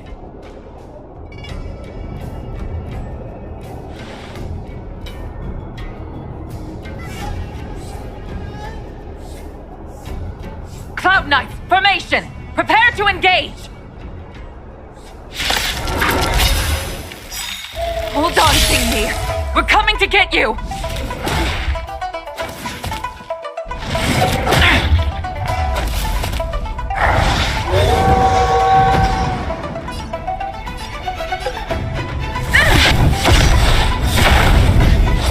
Tedious.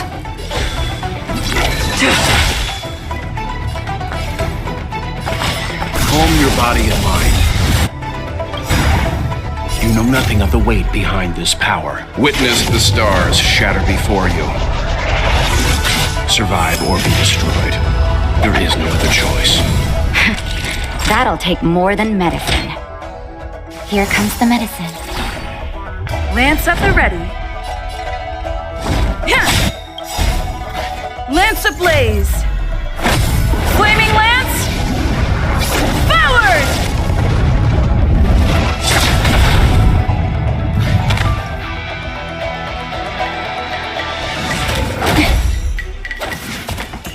Stand down and I'll spare you.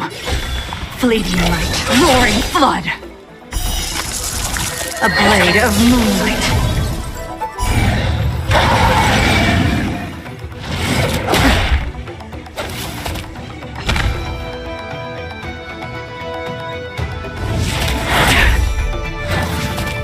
Nowhere to run!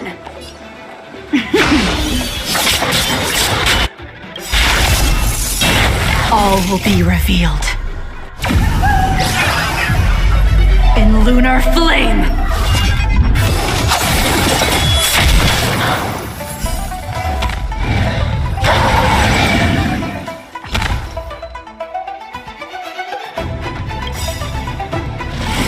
Try harder. Just in time. Just a little something. Think nothing of it. Save it for your own skin. Leave the rest to me. I won't go easy on you.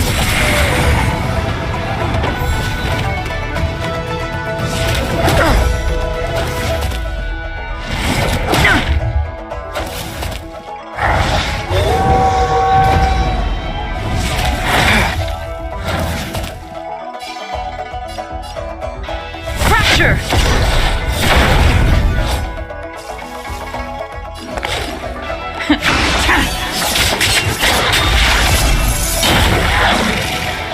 You can still walk away. Stand down. That'll take more than medicine. All better now? Timely treatment. I'm okay.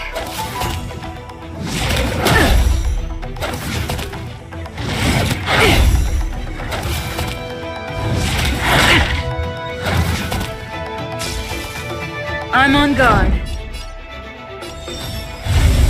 Defend the weak. Ready for death.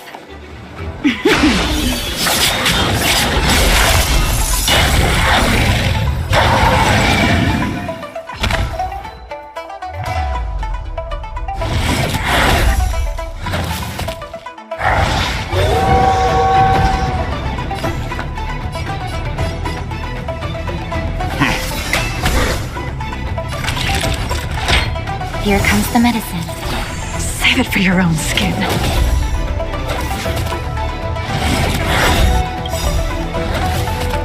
Lance ablaze! Flaming lance! Forward!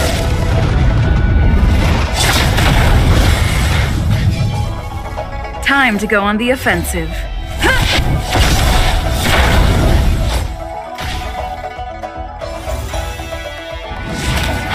I'm fine. Unworthy of my time. All will be revealed. In lunar flame!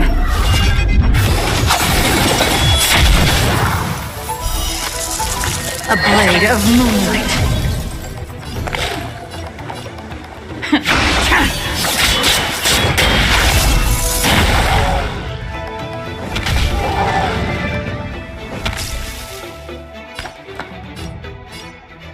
Stand down. You know nothing of the weight behind this power. Witness the stars shatter before you. Survive or be destroyed. There is no other choice. That'll take more than medicine. Nap time.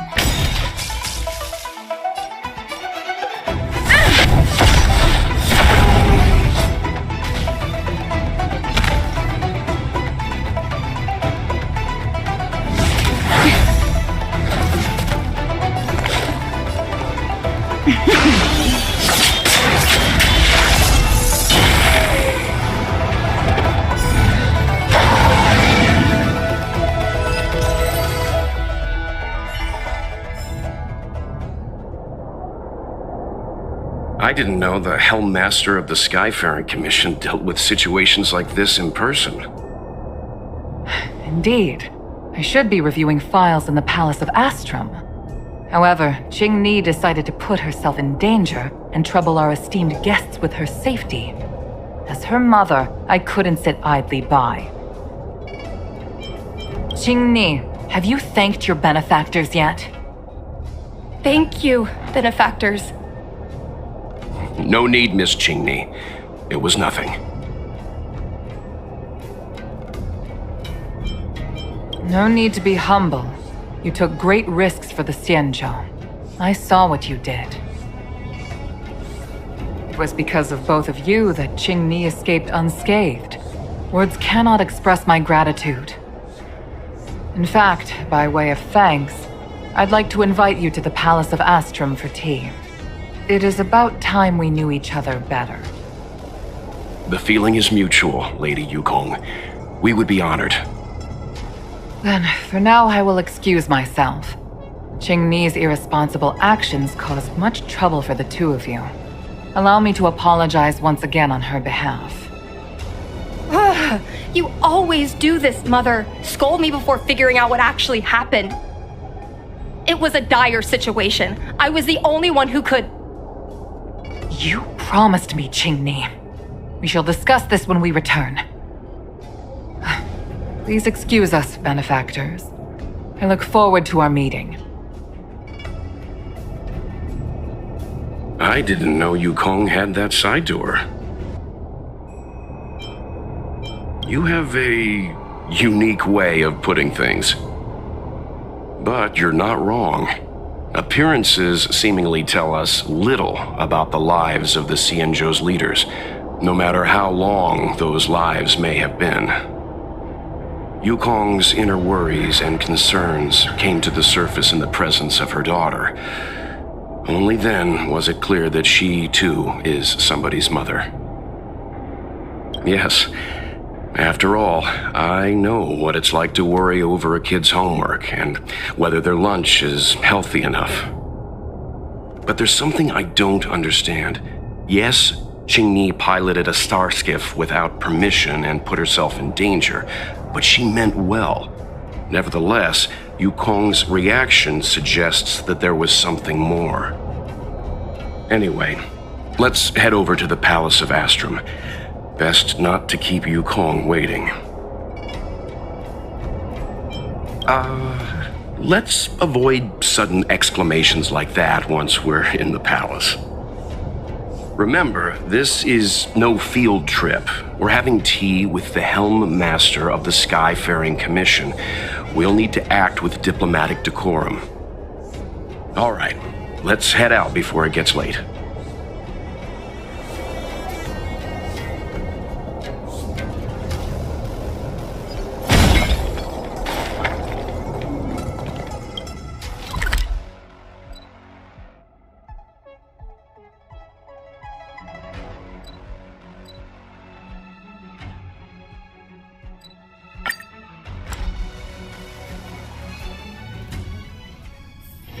It's getting late. Where to now?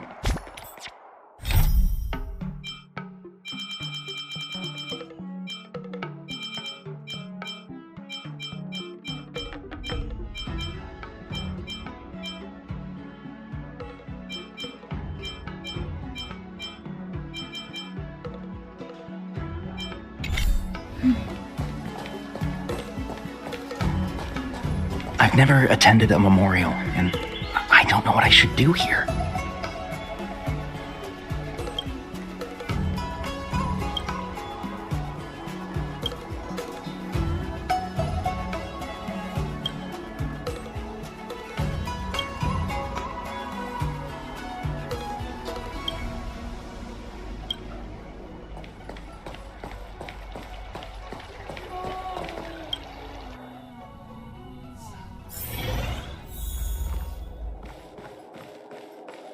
Why won't you listen to me?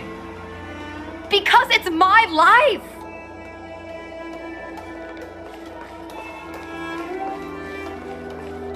You know I have the talent to make it.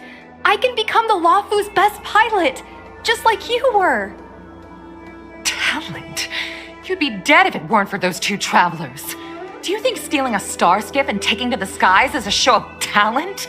What about being trapped by abominations? Did you at any moment think about what I would feel if something happened to you? Do you know how many people dream of a relaxing desk job at the Skyfaring Commission? You promised me to work responsibly in your post. Not only have you broken the Skyfaring Commission's regulations, you've broken your promise to me. I already told you. I had no choice. I want to help you and the Skyfaring Commission, not sit at my desk dealing with never-ending papers. That job doesn't suit me. I got the highest grade in the fighter pilot test. They all said I was a genius like you. Like mother, like daughter. They were all jealous of me. But no one even knew I had to take the test behind your back. You would never have allowed me to go if I told you about it. Behind my back? Do you really think you could have walked into the test and sat in the cockpit if I hadn't given my permission behind the scenes?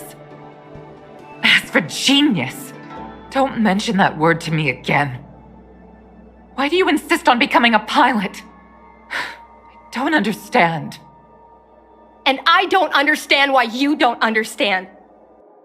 Why can anyone in the world become a fighter pilot except the Helmmaster's daughter? Don't you realize how ridiculous that is? You may not want to fly anymore, but don't trap me down here with you. Qingni, where are you going?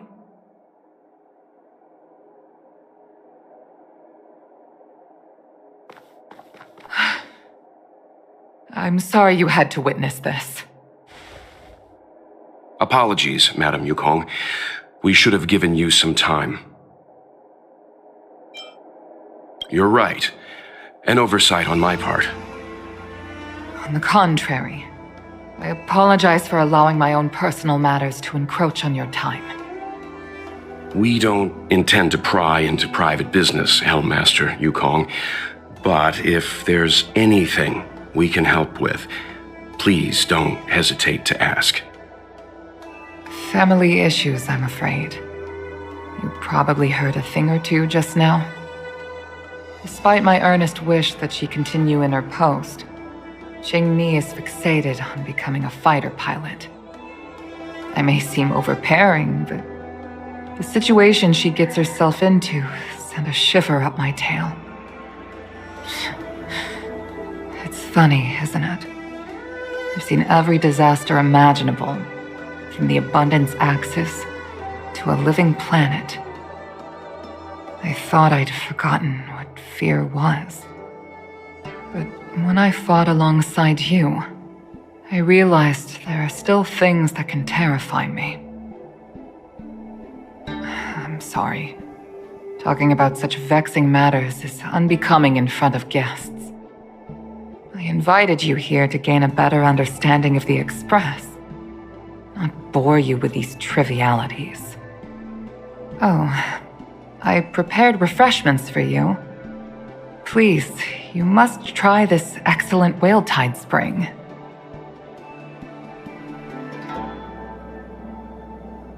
Please accept these gifts as thanks for saving my daughter. I'd heard that the Nameless had traversed the Starry Sea, but I wasn't prepared for how much I could learn from you. Well, I'd heard from members of the Skyfaring Commission that you were a top-tier pilot, Madam Yukong, and an ace among the Cloud Knights. Now that I've seen you in action, I know the rumors were true. I hope to witness your flying ability for myself one day. We'll head off now. The Commission must be busy. I look forward to our next meeting, Madam Yukong. On my flying ability, I'm afraid I'll have to disappoint you, Mr. Yang. The sky no longer suits me.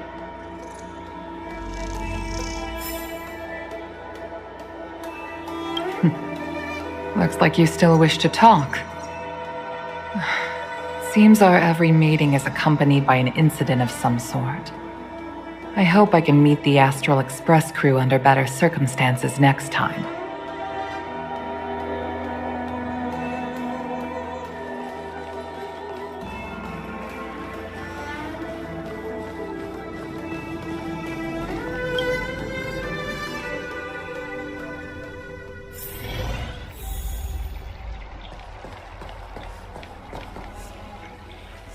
You too, please, wait. Thank you for saving me, benefactors. And I'm sorry you had to witness all that.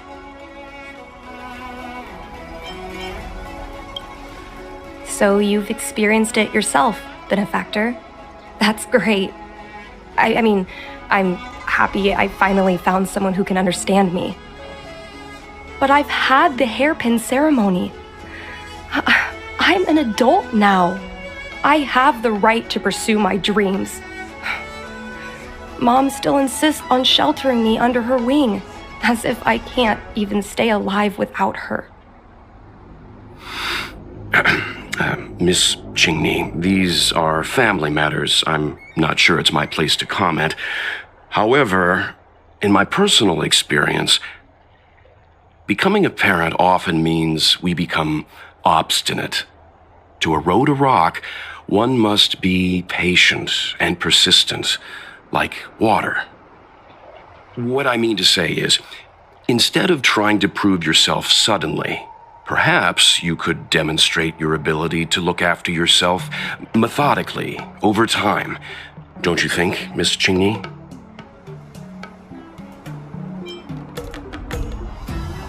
My mom is actually a reasonable person, but she gets unreasonable as soon as I mention flying. She hid my Starskiff toys, dragged me away from the port when I stayed behind to count ships, forced me to study for ages.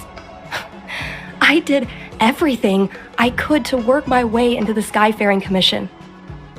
But she used her authority to assign me a desk job. Every time I walk along Star Watcher Avenue and look up at those ships flying freely across the sky, I feel empty inside. Speaking of empty inside, so how were Mom's refreshments? Good? I've been so angry today I forgot to eat anything. How about this? My mom thanked you guys with refreshments, so I should do the same. Let me take you around Starskiff Haven. We can try the most authentic snack on the LaFu.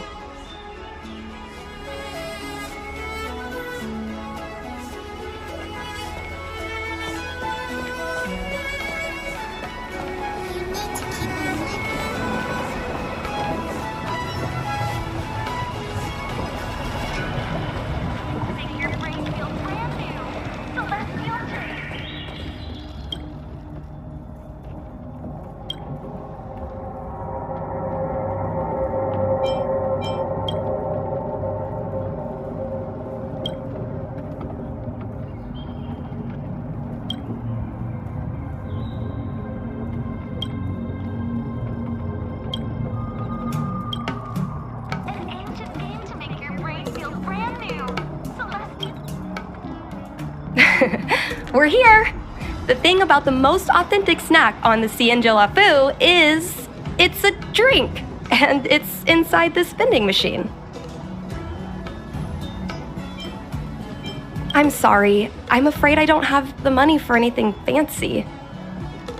Here, Mung Bean Soda, 1 can each. This thing has a bit of a unique flavor, but I love it. Let me try. A nostalgic experience. Oh, is there a drink like this where you're from? No, this reminds me of when I first boarded the Express and forced myself to drink Himiko's coffee, and how my taste buds never fully recovered. So, how is it? Bearable?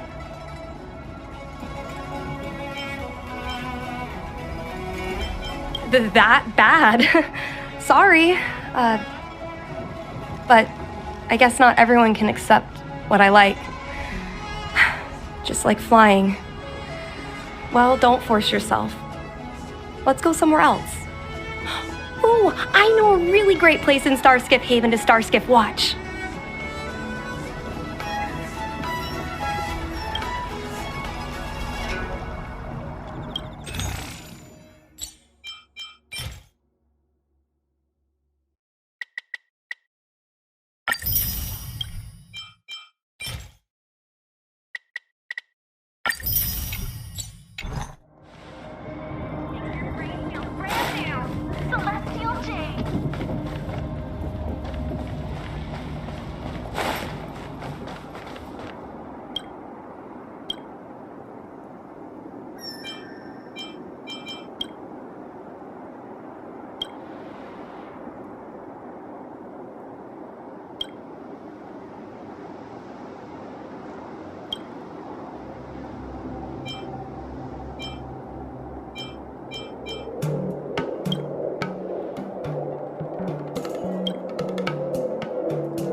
You know, there are a lot of mung bean soda moments in life. If you don't try, you won't know. Unique experiences are often a product of risky choices. Tell that to my mom. Her number one life lesson is, you can't turn back once you enter the sky.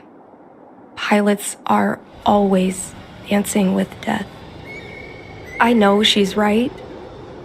I know being a fighter pilot is an exhausting and dangerous job. But I still want to fly among the stars. To fight for the Xianzhou Alliance across the vast galaxy. Why are you so dedicated to that idea, Miss Jingni? Have you heard of the Foxian birth fate tradition? Soon after a child is born, we surround them with items that represent future destinies. If the child reaches for a jade abacus, then they'll grow up to be a diviner. If they reach for a sword, then they'll grow up to be a famous warrior. And if they reach for a toy star skiff,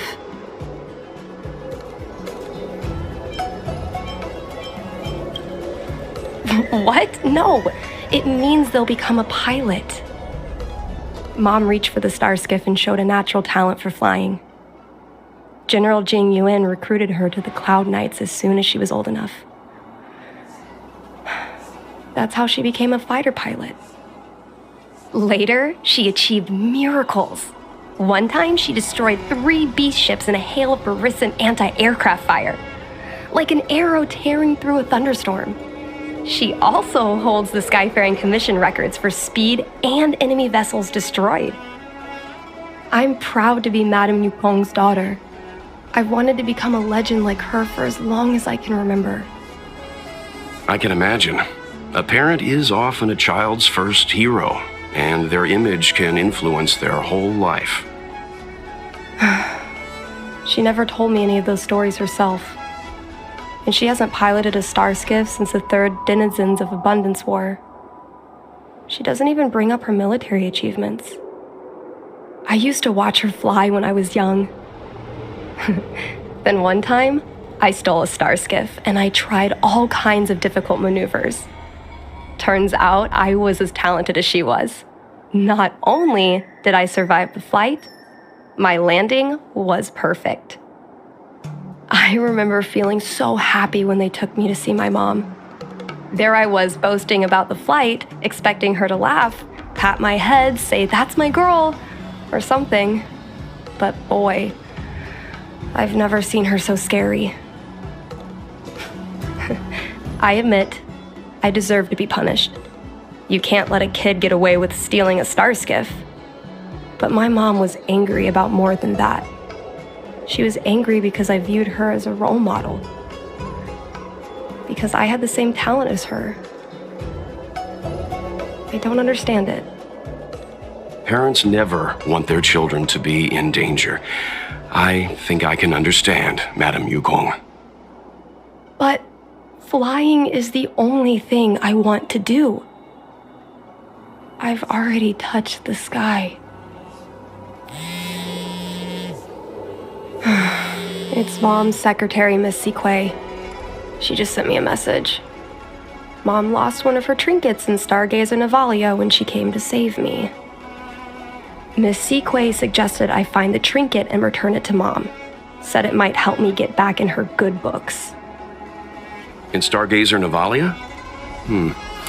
Let's go with you and have a look. Is it really okay to bother you two again?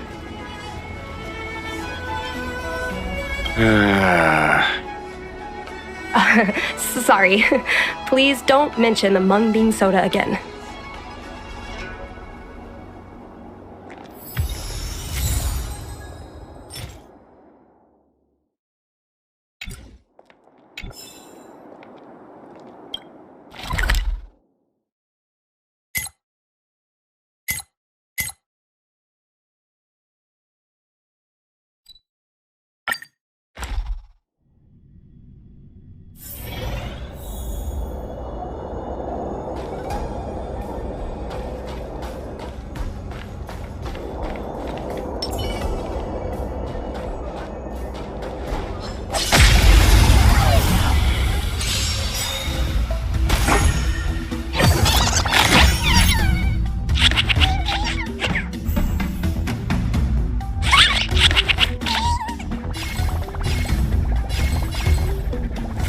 Here! Lance ablaze! Flaming lance! Forward! Unworthy of my time. Leave the rest to me. I won't go easy on you. Savor the vigor of it. I'm fine.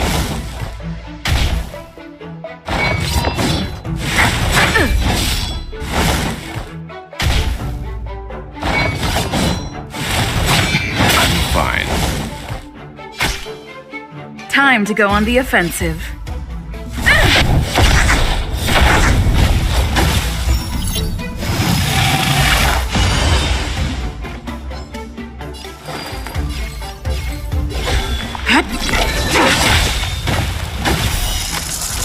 A blade of moonlight.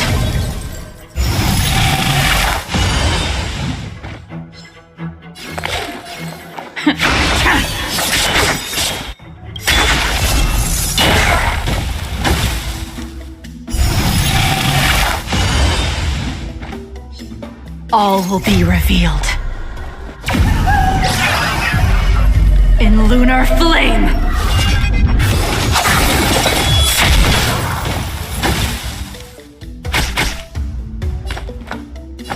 Calm your body and mind.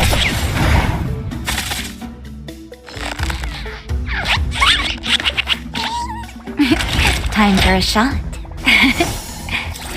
Timely treatment. I'm on guard.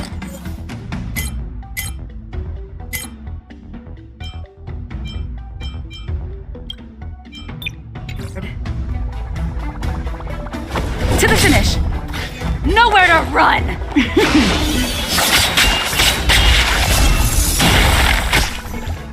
You can still walk away. I won't go easy on you.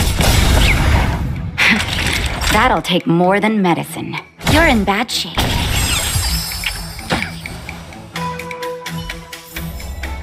Do not concern yourself with the outcome.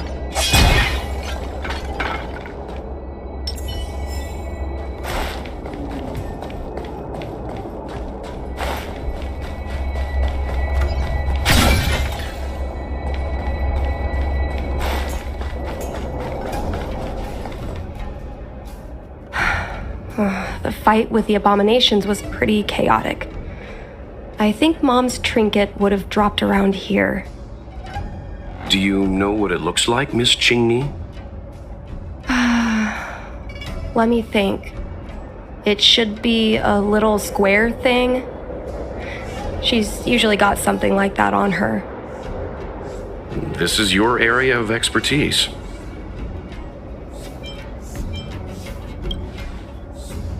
Your powers of perception are impressive, that's all. I think you're the right person for the job.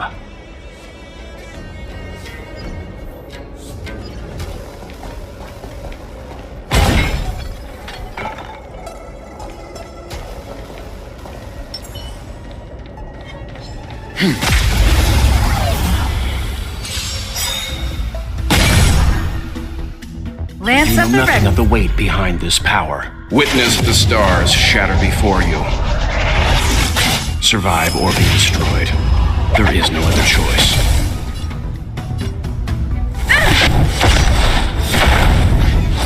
Unworthy of my time. Fleeting light. Roaring flood. Leave the rest to me. Calm your body and mind. Nap time. Lance ablaze! Flaming lance! Forward!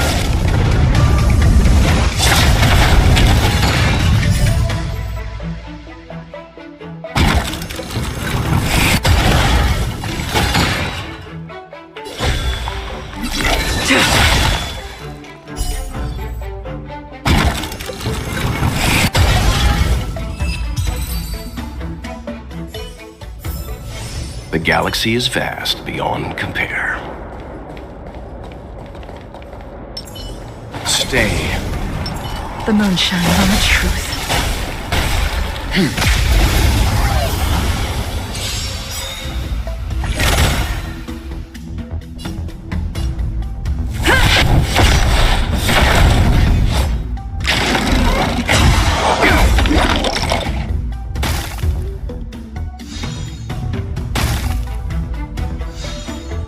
Stand down and I'll spare you.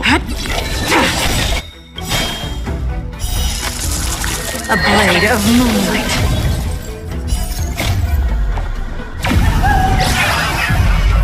In lunar flame.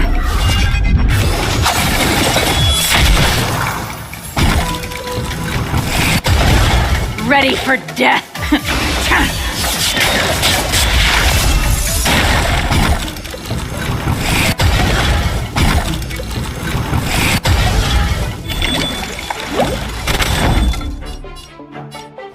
To the finish.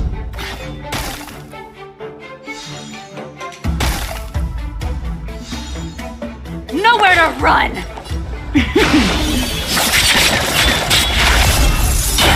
You can still walk away. I won't go easy on you. That'll take more. You're in bad shape.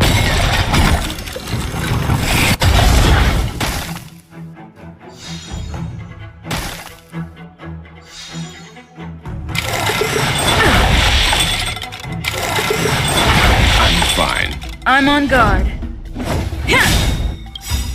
Lance ablaze! Flaming lance! Forward!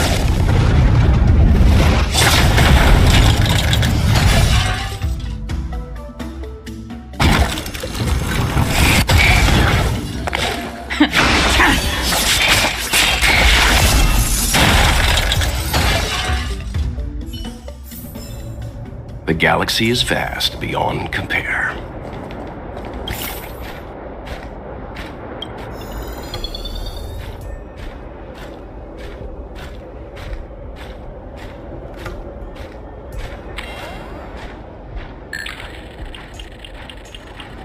Come on, are you kidding? It's a trinket, remember?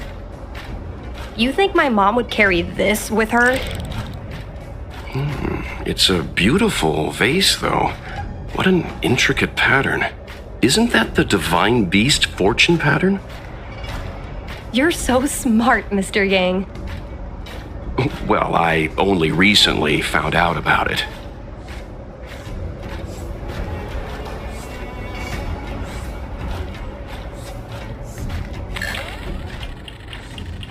A Devastator glaive? Is this from the battle? There were a lot of Cloud Knights. No. This is only a replica. Probably some kind of film prop.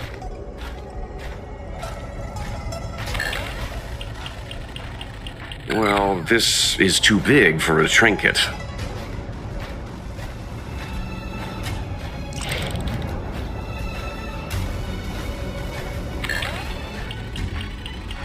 A bird cage. Huh. That reminds me. Have you guys heard of the birds that live in the Everhunt Plains? They have beautiful feathers, but you can't domesticate them. They don't live long if you lock them in a cage. Makes sense. How could a bird that's known the sky live in a cage?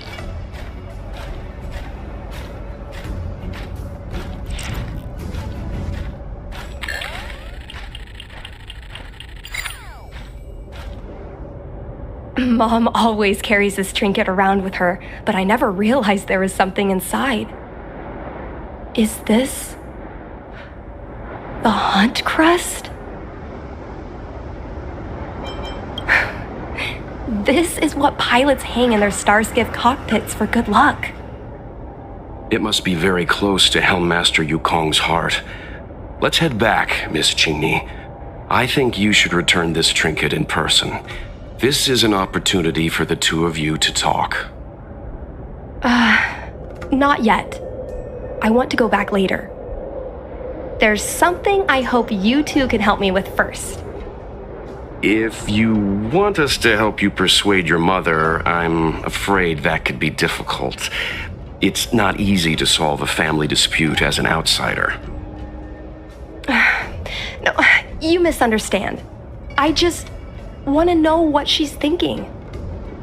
What turned an ace pilot, someone who loved to fly, into someone like her? My mom clearly misses her flying days, otherwise she wouldn't keep this on her person. But she doesn't fly anymore and refuses to let me become a fighter pilot. Why? Maybe we can ask some people who might know the truth. I think we should try General Jing Yuan first. He's been busy at the Seat of Divine Foresight recently. We might not get to see him right away. Still, it's worth a try. He was the one who promoted Helm Master Yukong. He probably knows more about her past than anyone. General Jing Yuan? Are you sure it's okay to go straight to him? Oh, right. You're the General's guests. Even so, this is asking a lot of you. No problem. If we can get to the bottom of why Helm Master Yukong no longer flies, we might be able to find out why she doesn't want you to be a fighter pilot. We can't help you too directly, but an indirect conversation like this might give us a clue on how to convince your mother. Don't worry. General Jing Yuan is understanding.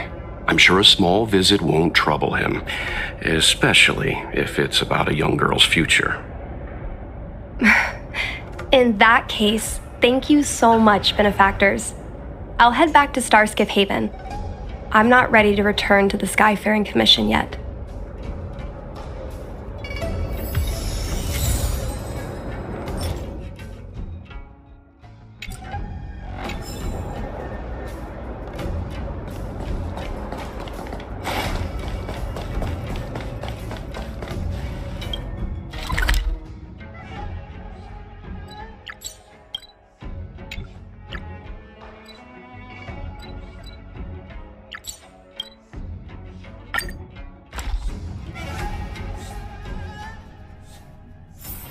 Getting late. Where to now?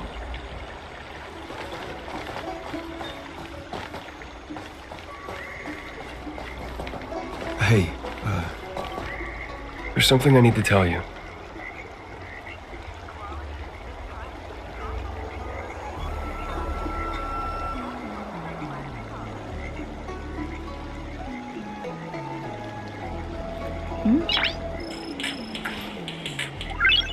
Noise.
What is your purpose for entering the Seat of Divine Foresight?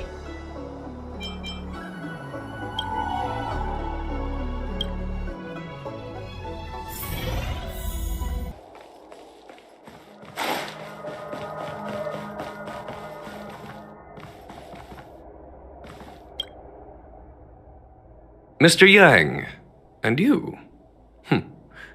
What brings you to the Seat of Divine Foresight this time? It's nothing urgent. We were hoping to understand Helm Master Yukong a little better. Yukong?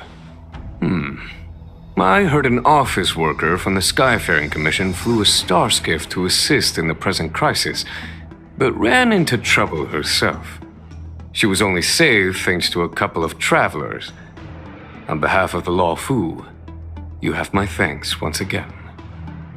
The seat of divine foresight heard that Yukong seldom seen but often feared temper was on display. I believe the two of you were caught between mother and daughter. We heard that Helmmaster Yukong was an outstanding pilot, but that she refuses to let her daughter embark on the same career. Yukong herself is best placed to answer such questions. But naturally, you are here because you fear that Helmmaster Yukong would decline to answer. If you wish to dispel Miss Qingni's curiosity, perhaps we can take a small step back from the topic at hand. What do you wish to know about Yukong the pilot?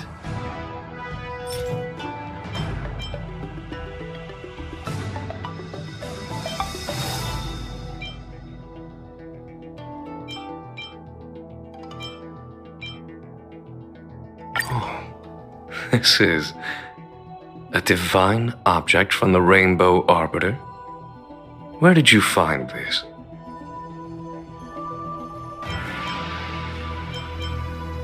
This object has been stored inside Helmmaster Yukong's personal trinket all along. Miss Qingni lent it to us. She thought it might be a way to find out more about Yukong's past and why she no longer flies. This object is no ordinary trinket. It has borne witness to blood and tears. I'm sure you're both familiar with the Xianzhou's long galactic hunt. But have you heard of the denizens of Abundance Wars? As the Xianzhou has continued to cleanse the universe of immortal abominations, so too as the Abundance Axis succeeded in breaching our defensive lines. They pushed the Xianzhou to the brink of disaster. 30 years ago, the Xianzhou Yaoqing and Fenghu were besieged by our enemies. Even in the long history of warfare between the Xianzhou Alliance and the denizens of Abundance, that air battle was one of the most tragic. We were greatly outnumbered by the abominations of Abundance. Almost 1 million fighter pilots fought in the bitter battle. Those who survived numbered no more than 100,000. Had the Rainbow Arbiter not descended and destroyed the enemy's assault with their sky-shattering Lux Arrow, who's to say whether the Law Fu would still be here today? Such divine objects were forged from the embers that the Arbiter's divine arrow left behind. For the survivors, these relics contain the blood of their comrades, the ashes of their enemies, and the dust of their memories. Yukong is a survivor of that war. Her best friend, Cai, perished on the battlefield. I don't have any other questions. Thank you, General. I do not wish to speculate on the reason behind Helmmaster Yukong's reluctance to fly, nor do I want to open up old wounds. However, it is difficult to discard one's past. Yukong and Cai trusted each other with their lives. The Helmmaster will have strong memories of that time. Perhaps it is not my place to say, but I believe Qingni has the right to know about the past, as the past is starting to affect her future. Thank you, General. We apologize for taking up your time with such triviality. Mr. Yang, you jest. How can harmony between parent and child constitute a triviality? If you ask me, the mountains of documents and the seat of divine foresight are the only triviality around here. We'll take our leave. Let's go. We should head to Starskiff Haven and find Qingni.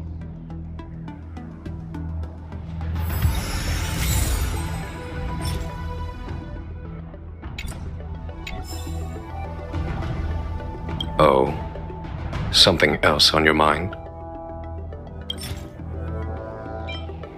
Did Qingni tell you any of this? It all serves to remind me.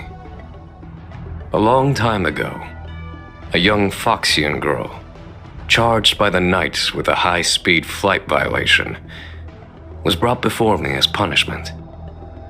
Now, she's the Madam Helmmaster, my equal. If I were to turn back the sands of time and try to convince my past self that the little girl in front of me would one day become a wise and experienced Helmmaster, I would have probably never have believed it. The Yukong of the past was nothing like she is now, spending her days surrounded by documents at her desk. She was a flaming wind. The only one who could ever calm her was her comrade. Yes, large fighter starscapes need to be operated in pairs. One pilot takes the helm, the other controls the turrets. The legend of the ace fighter pilot is incomplete without the ace gunner. Yukong's partner was Sai. Both at the controls and behind the turret. Sai was like a cold blade, efficient, decisive, unfeeling when she had to be. It's hard to imagine such contrasting personalities working in perfect harmony. As I mentioned, the campaign inflicted heavy losses on the Xianzhou Air Force.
You're here!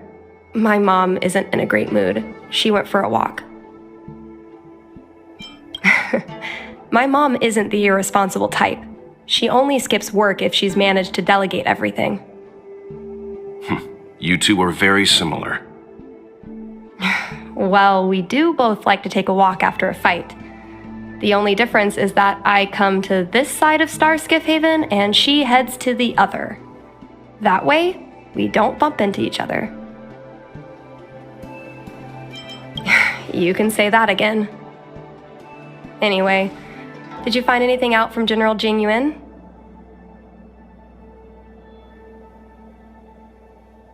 Did Helmmaster Yukong never bring this up with you? I was always curious about her past, but she either dodged my questions or pretended not to hear them. In the end, I realized she probably experienced something that left a scar that never fully healed. I never asked her again.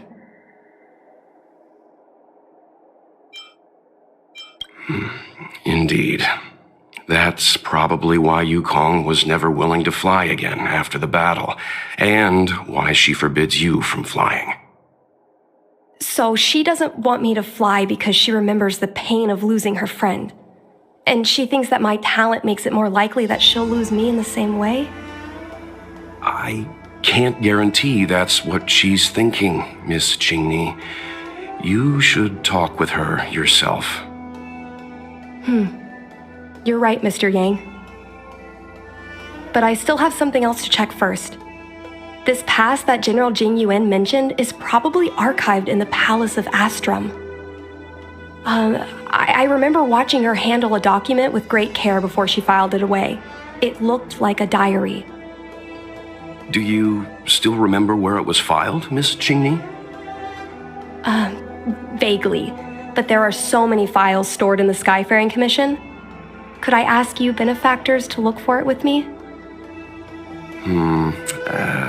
A couple of Outworlders going through Skyfaring Commission files isn't a good look.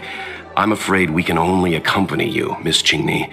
You'll need to do the searching yourself. Of course. You're right. Sorry.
It seems like this device is handling some important procedures. Let's leave it alone.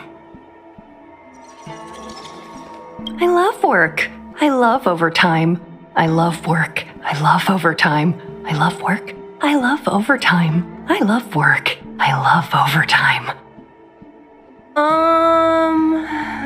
Let's leave her alone.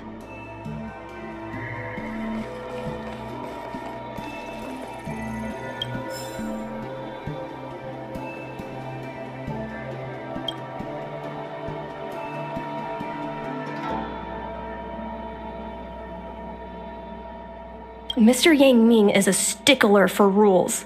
I don't want to annoy him. Let's go to a different device.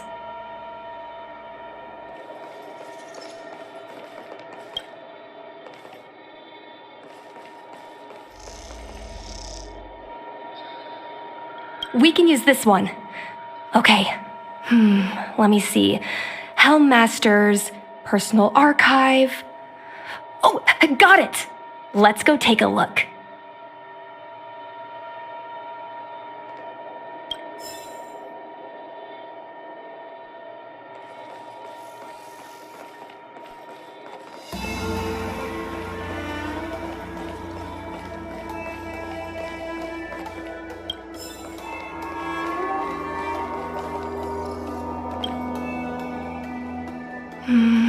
It should be here.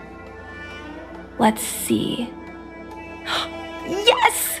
This is Mom's diary! Miss Qingni, I don't think the two of us should be reading your mother's diary. It should be fine. This is from decades ago. For you travelers, that's more than half a lifespan. No, I still think I shouldn't read it. You stay here with Miss Qingni. I'll be waiting over there. Fine. Is it really that big of a deal? I'm sure they're just her notes on life as a pilot. I understand. I can tell Mr. Yang is a principled person. There are some lines he won't cross. Let's read it together. Maybe her diary holds the key to all of this.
What is the meaning of this? The Helm Master's daughter bringing Outworlders in to sneak around? What do you have in your hands? Let me see. Madame Yukong's diary? The nerve. How dare you read Madame Yukong's personal diary? And with her daughter, too. By the Arbiter, you two are in for a...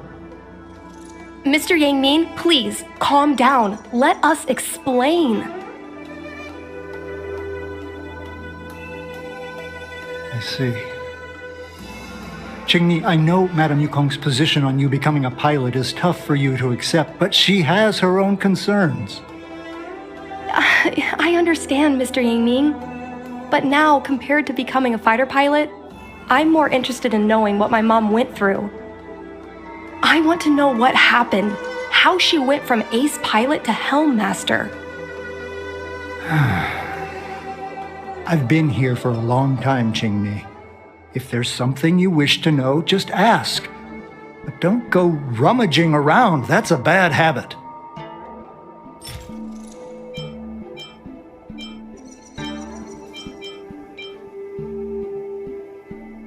No, this isn't something I should read. Don't show it to me.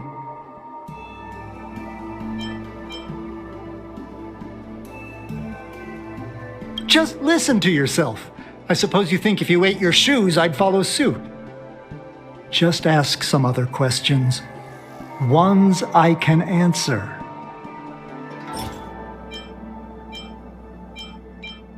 Miss Tsai? I remember her. She was an ace gunner. Many people wanted to be her flight partner. Her husband, Mr. Guang Yuan, was a pilot. They manned the same skiff and were the envy of many. But when it came to pilots, your mother was the best match for her. They flew together all the time. Even Mr. Guanyan couldn't match their numbers. Well, after he passed away in battle, Tsai rarely teamed up with anyone except your mother. It was tragic when Tsai died soon after. That's the life of a pilot. No one knows which flight will be their last. Tsai's death was a big blow to Madame Yukong. After the battle, she refused to turn in Tsai's possessions as per regulations. She kept them locked away, occasionally taking them out to admire.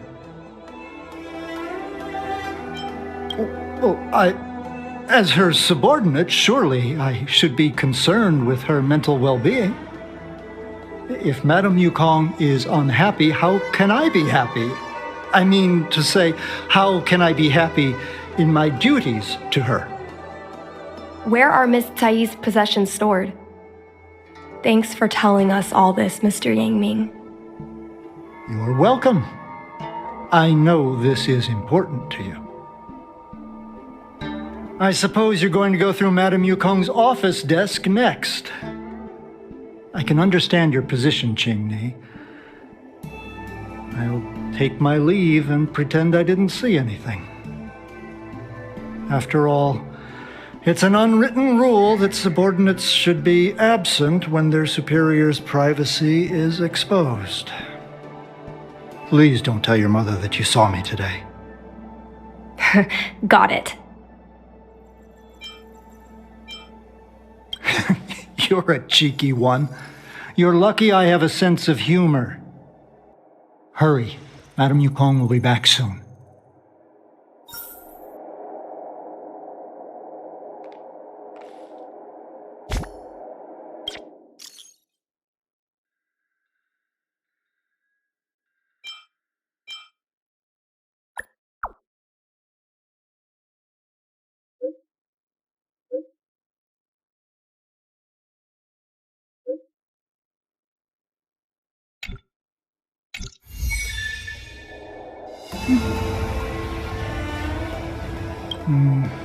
Do you have any other questions?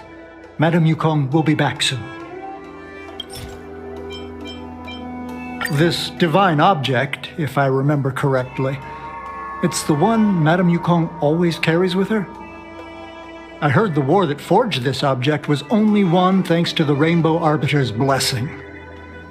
If Madame Yukong still carries objects from that pilot, then perhaps she still longs for the sky. If Mom still longs for the sky, then why does she no longer fly? Perhaps Tsai's passing was too much for her. You shouldn't be asking me about this. Ask your mother.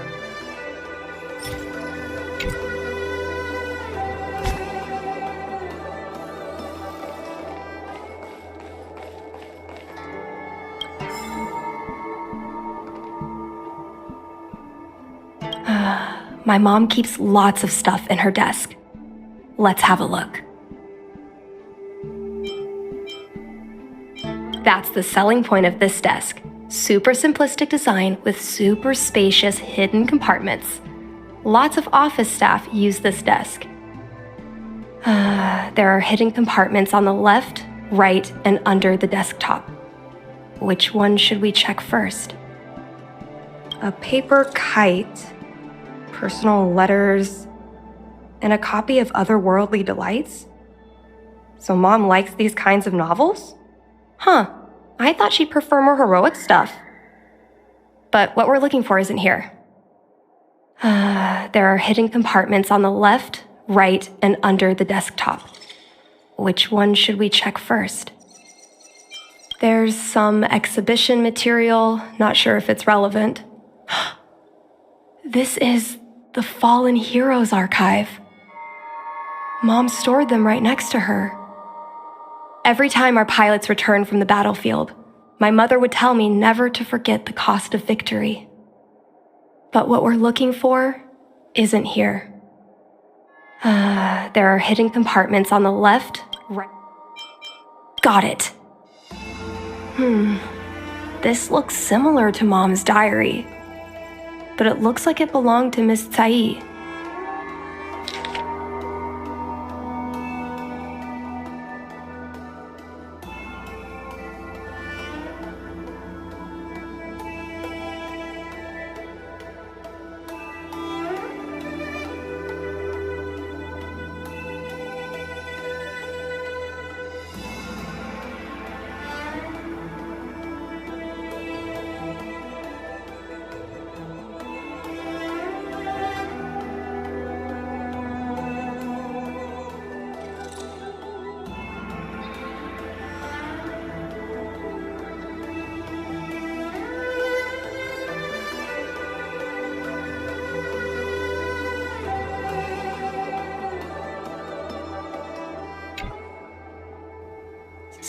So,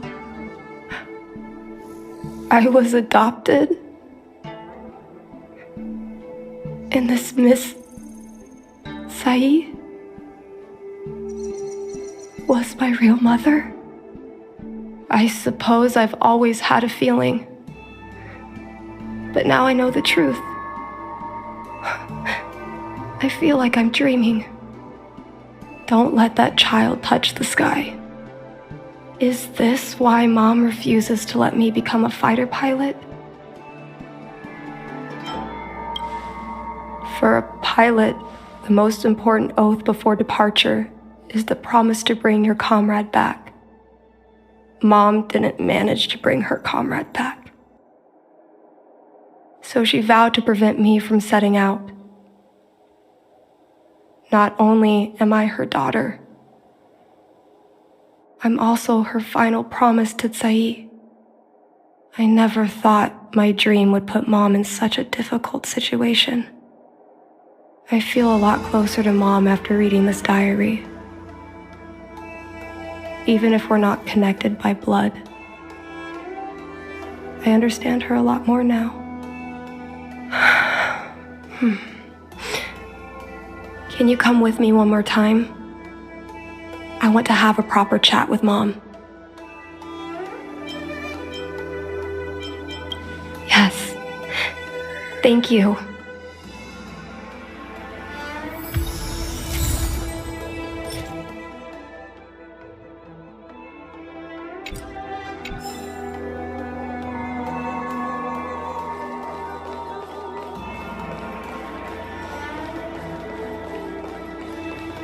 You're all done?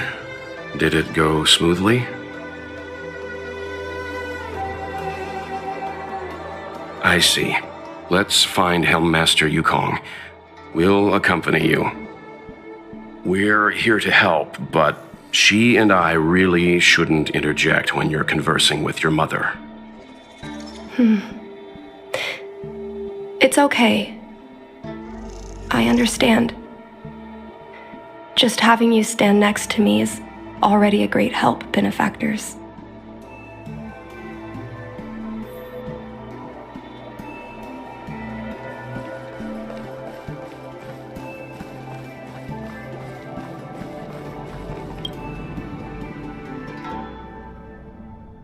When Mom feels down, she usually goes to take in a view of the Jade Gate. She should still be there. Let's go find her. I've never attended a memorial, and I don't know what I should do here.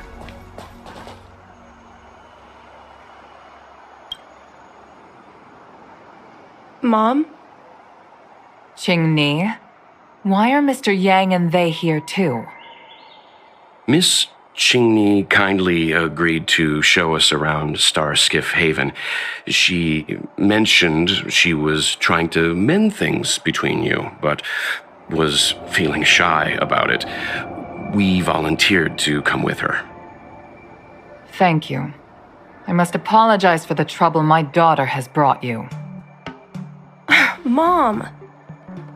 All right, it's getting late. Let's talk once we're home. Actually, I want to talk to you about something right now. I want to become a fighter pilot, no matter what. We've talked about this many times. No means no. But... Seems like Miss Qing-Ni is a little hesitant. Try giving her a little push. I thought Mr. Yang said we shouldn't interject. What should I say?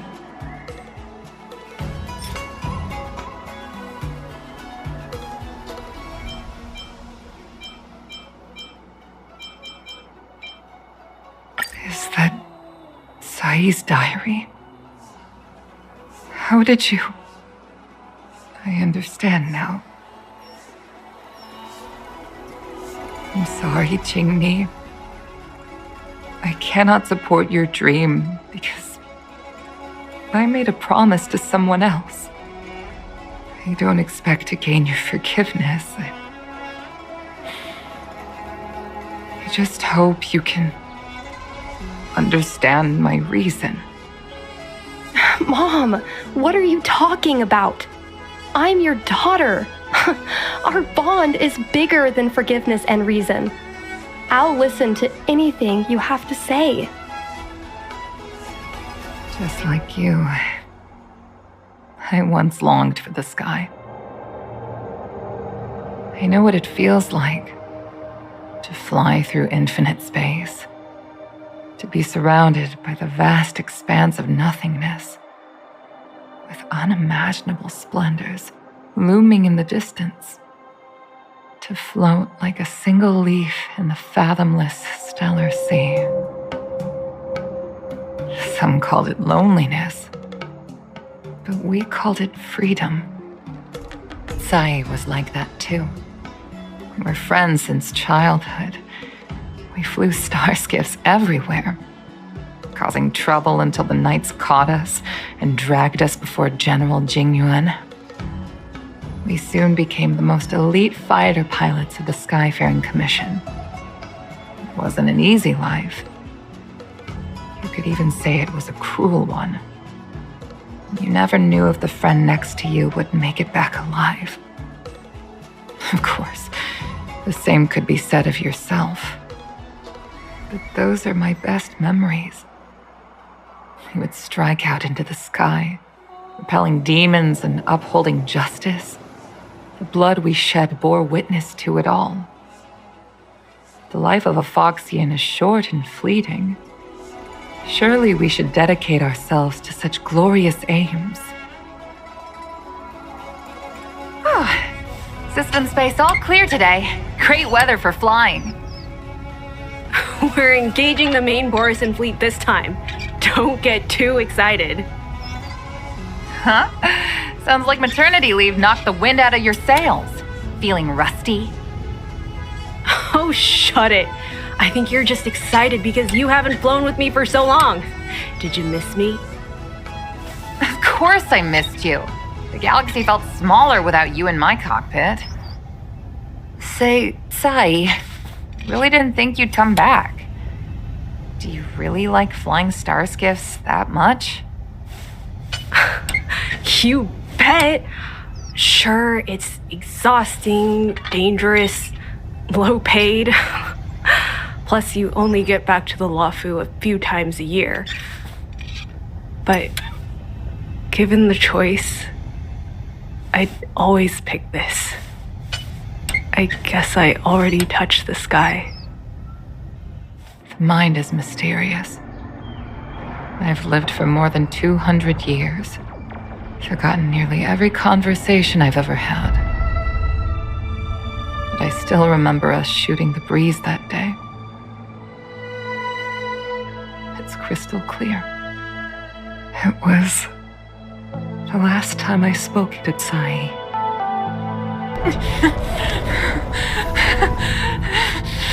Sai? Hold on, Sai. Sai, open your eyes. Sai? Thank you. You go.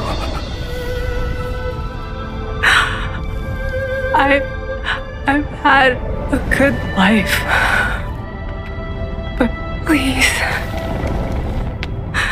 don't let Jingli walk the same path. Don't let her become a fighter pilot.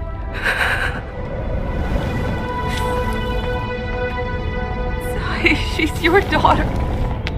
You'll be able to tell her yourself, do you hear? The rescue's almost here.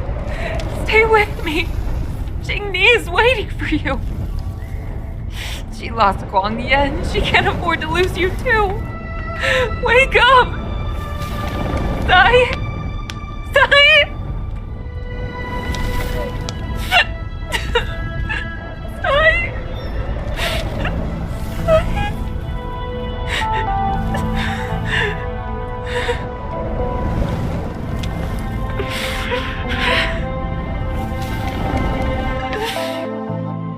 When I climbed out of the burning carcass of the star skiff, I looked up into a clear sky, pure and seemingly unadorned by the atmosphere that arced far above us.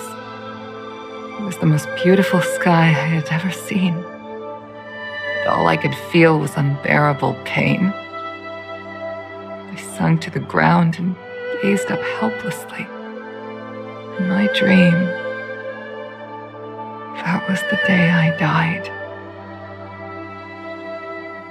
Mom, this is the first time I've heard you talk about this. But I'm not a little girl anymore. The road of a fighter pilot is a cruel one. I know that now. But I won't hide from it. I'm not afraid to walk the same road as her. If my sacrifice can bring happiness to the citizens of the Xianzhou, then I'm ready for it. You are so very similar to Tsai. The more outstanding you became over the years, the more fearful I turned.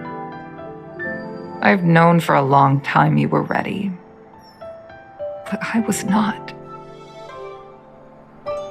You know, the cruelty has never claimed victory.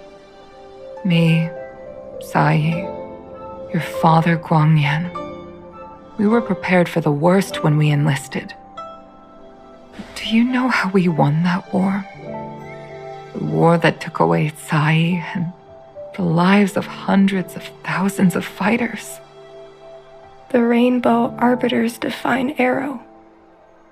Yes, the mighty blessing of the Rainbow Arbiter annihilated all abominations in a single strike. We had to pay with the blood of hundreds of thousands of soldiers just to halt their advance. If crushing our enemies was as easy as breathing for the Rainbow Arbiter, then what purpose did our sacrifices serve?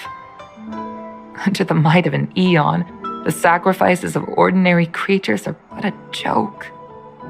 We are nothing. We mean nothing. Mom. But I never should have allowed my fears to compel me to make decisions for another person. Even if that person is my daughter, I brazenly interfered with your choices. I am sorry. That is my failure as a mother. Mom, you don't need to apologize. Really. You don't need to. I'll take you to fill in the paperwork tomorrow. You'll start as ground crew, just like Tsai and I did. I believe that one day, you'll make an outstanding fighter pilot. Huh? Really? Thank you, Mom. Thank you. Thank you. Thank you. I was afraid of you following in my footsteps, and more afraid of you taking after Tsai. But if this is your choice, then I'm willing to support you, even if you live to regret it.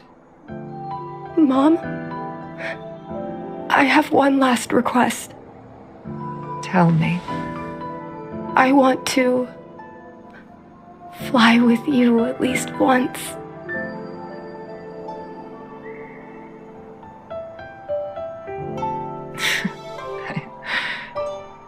I'm afraid I can't.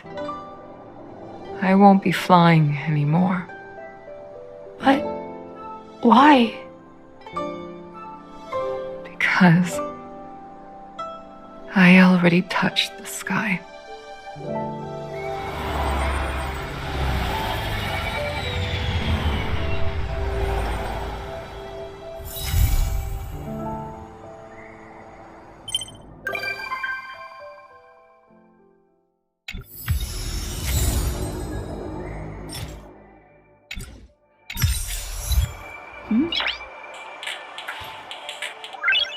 Noise.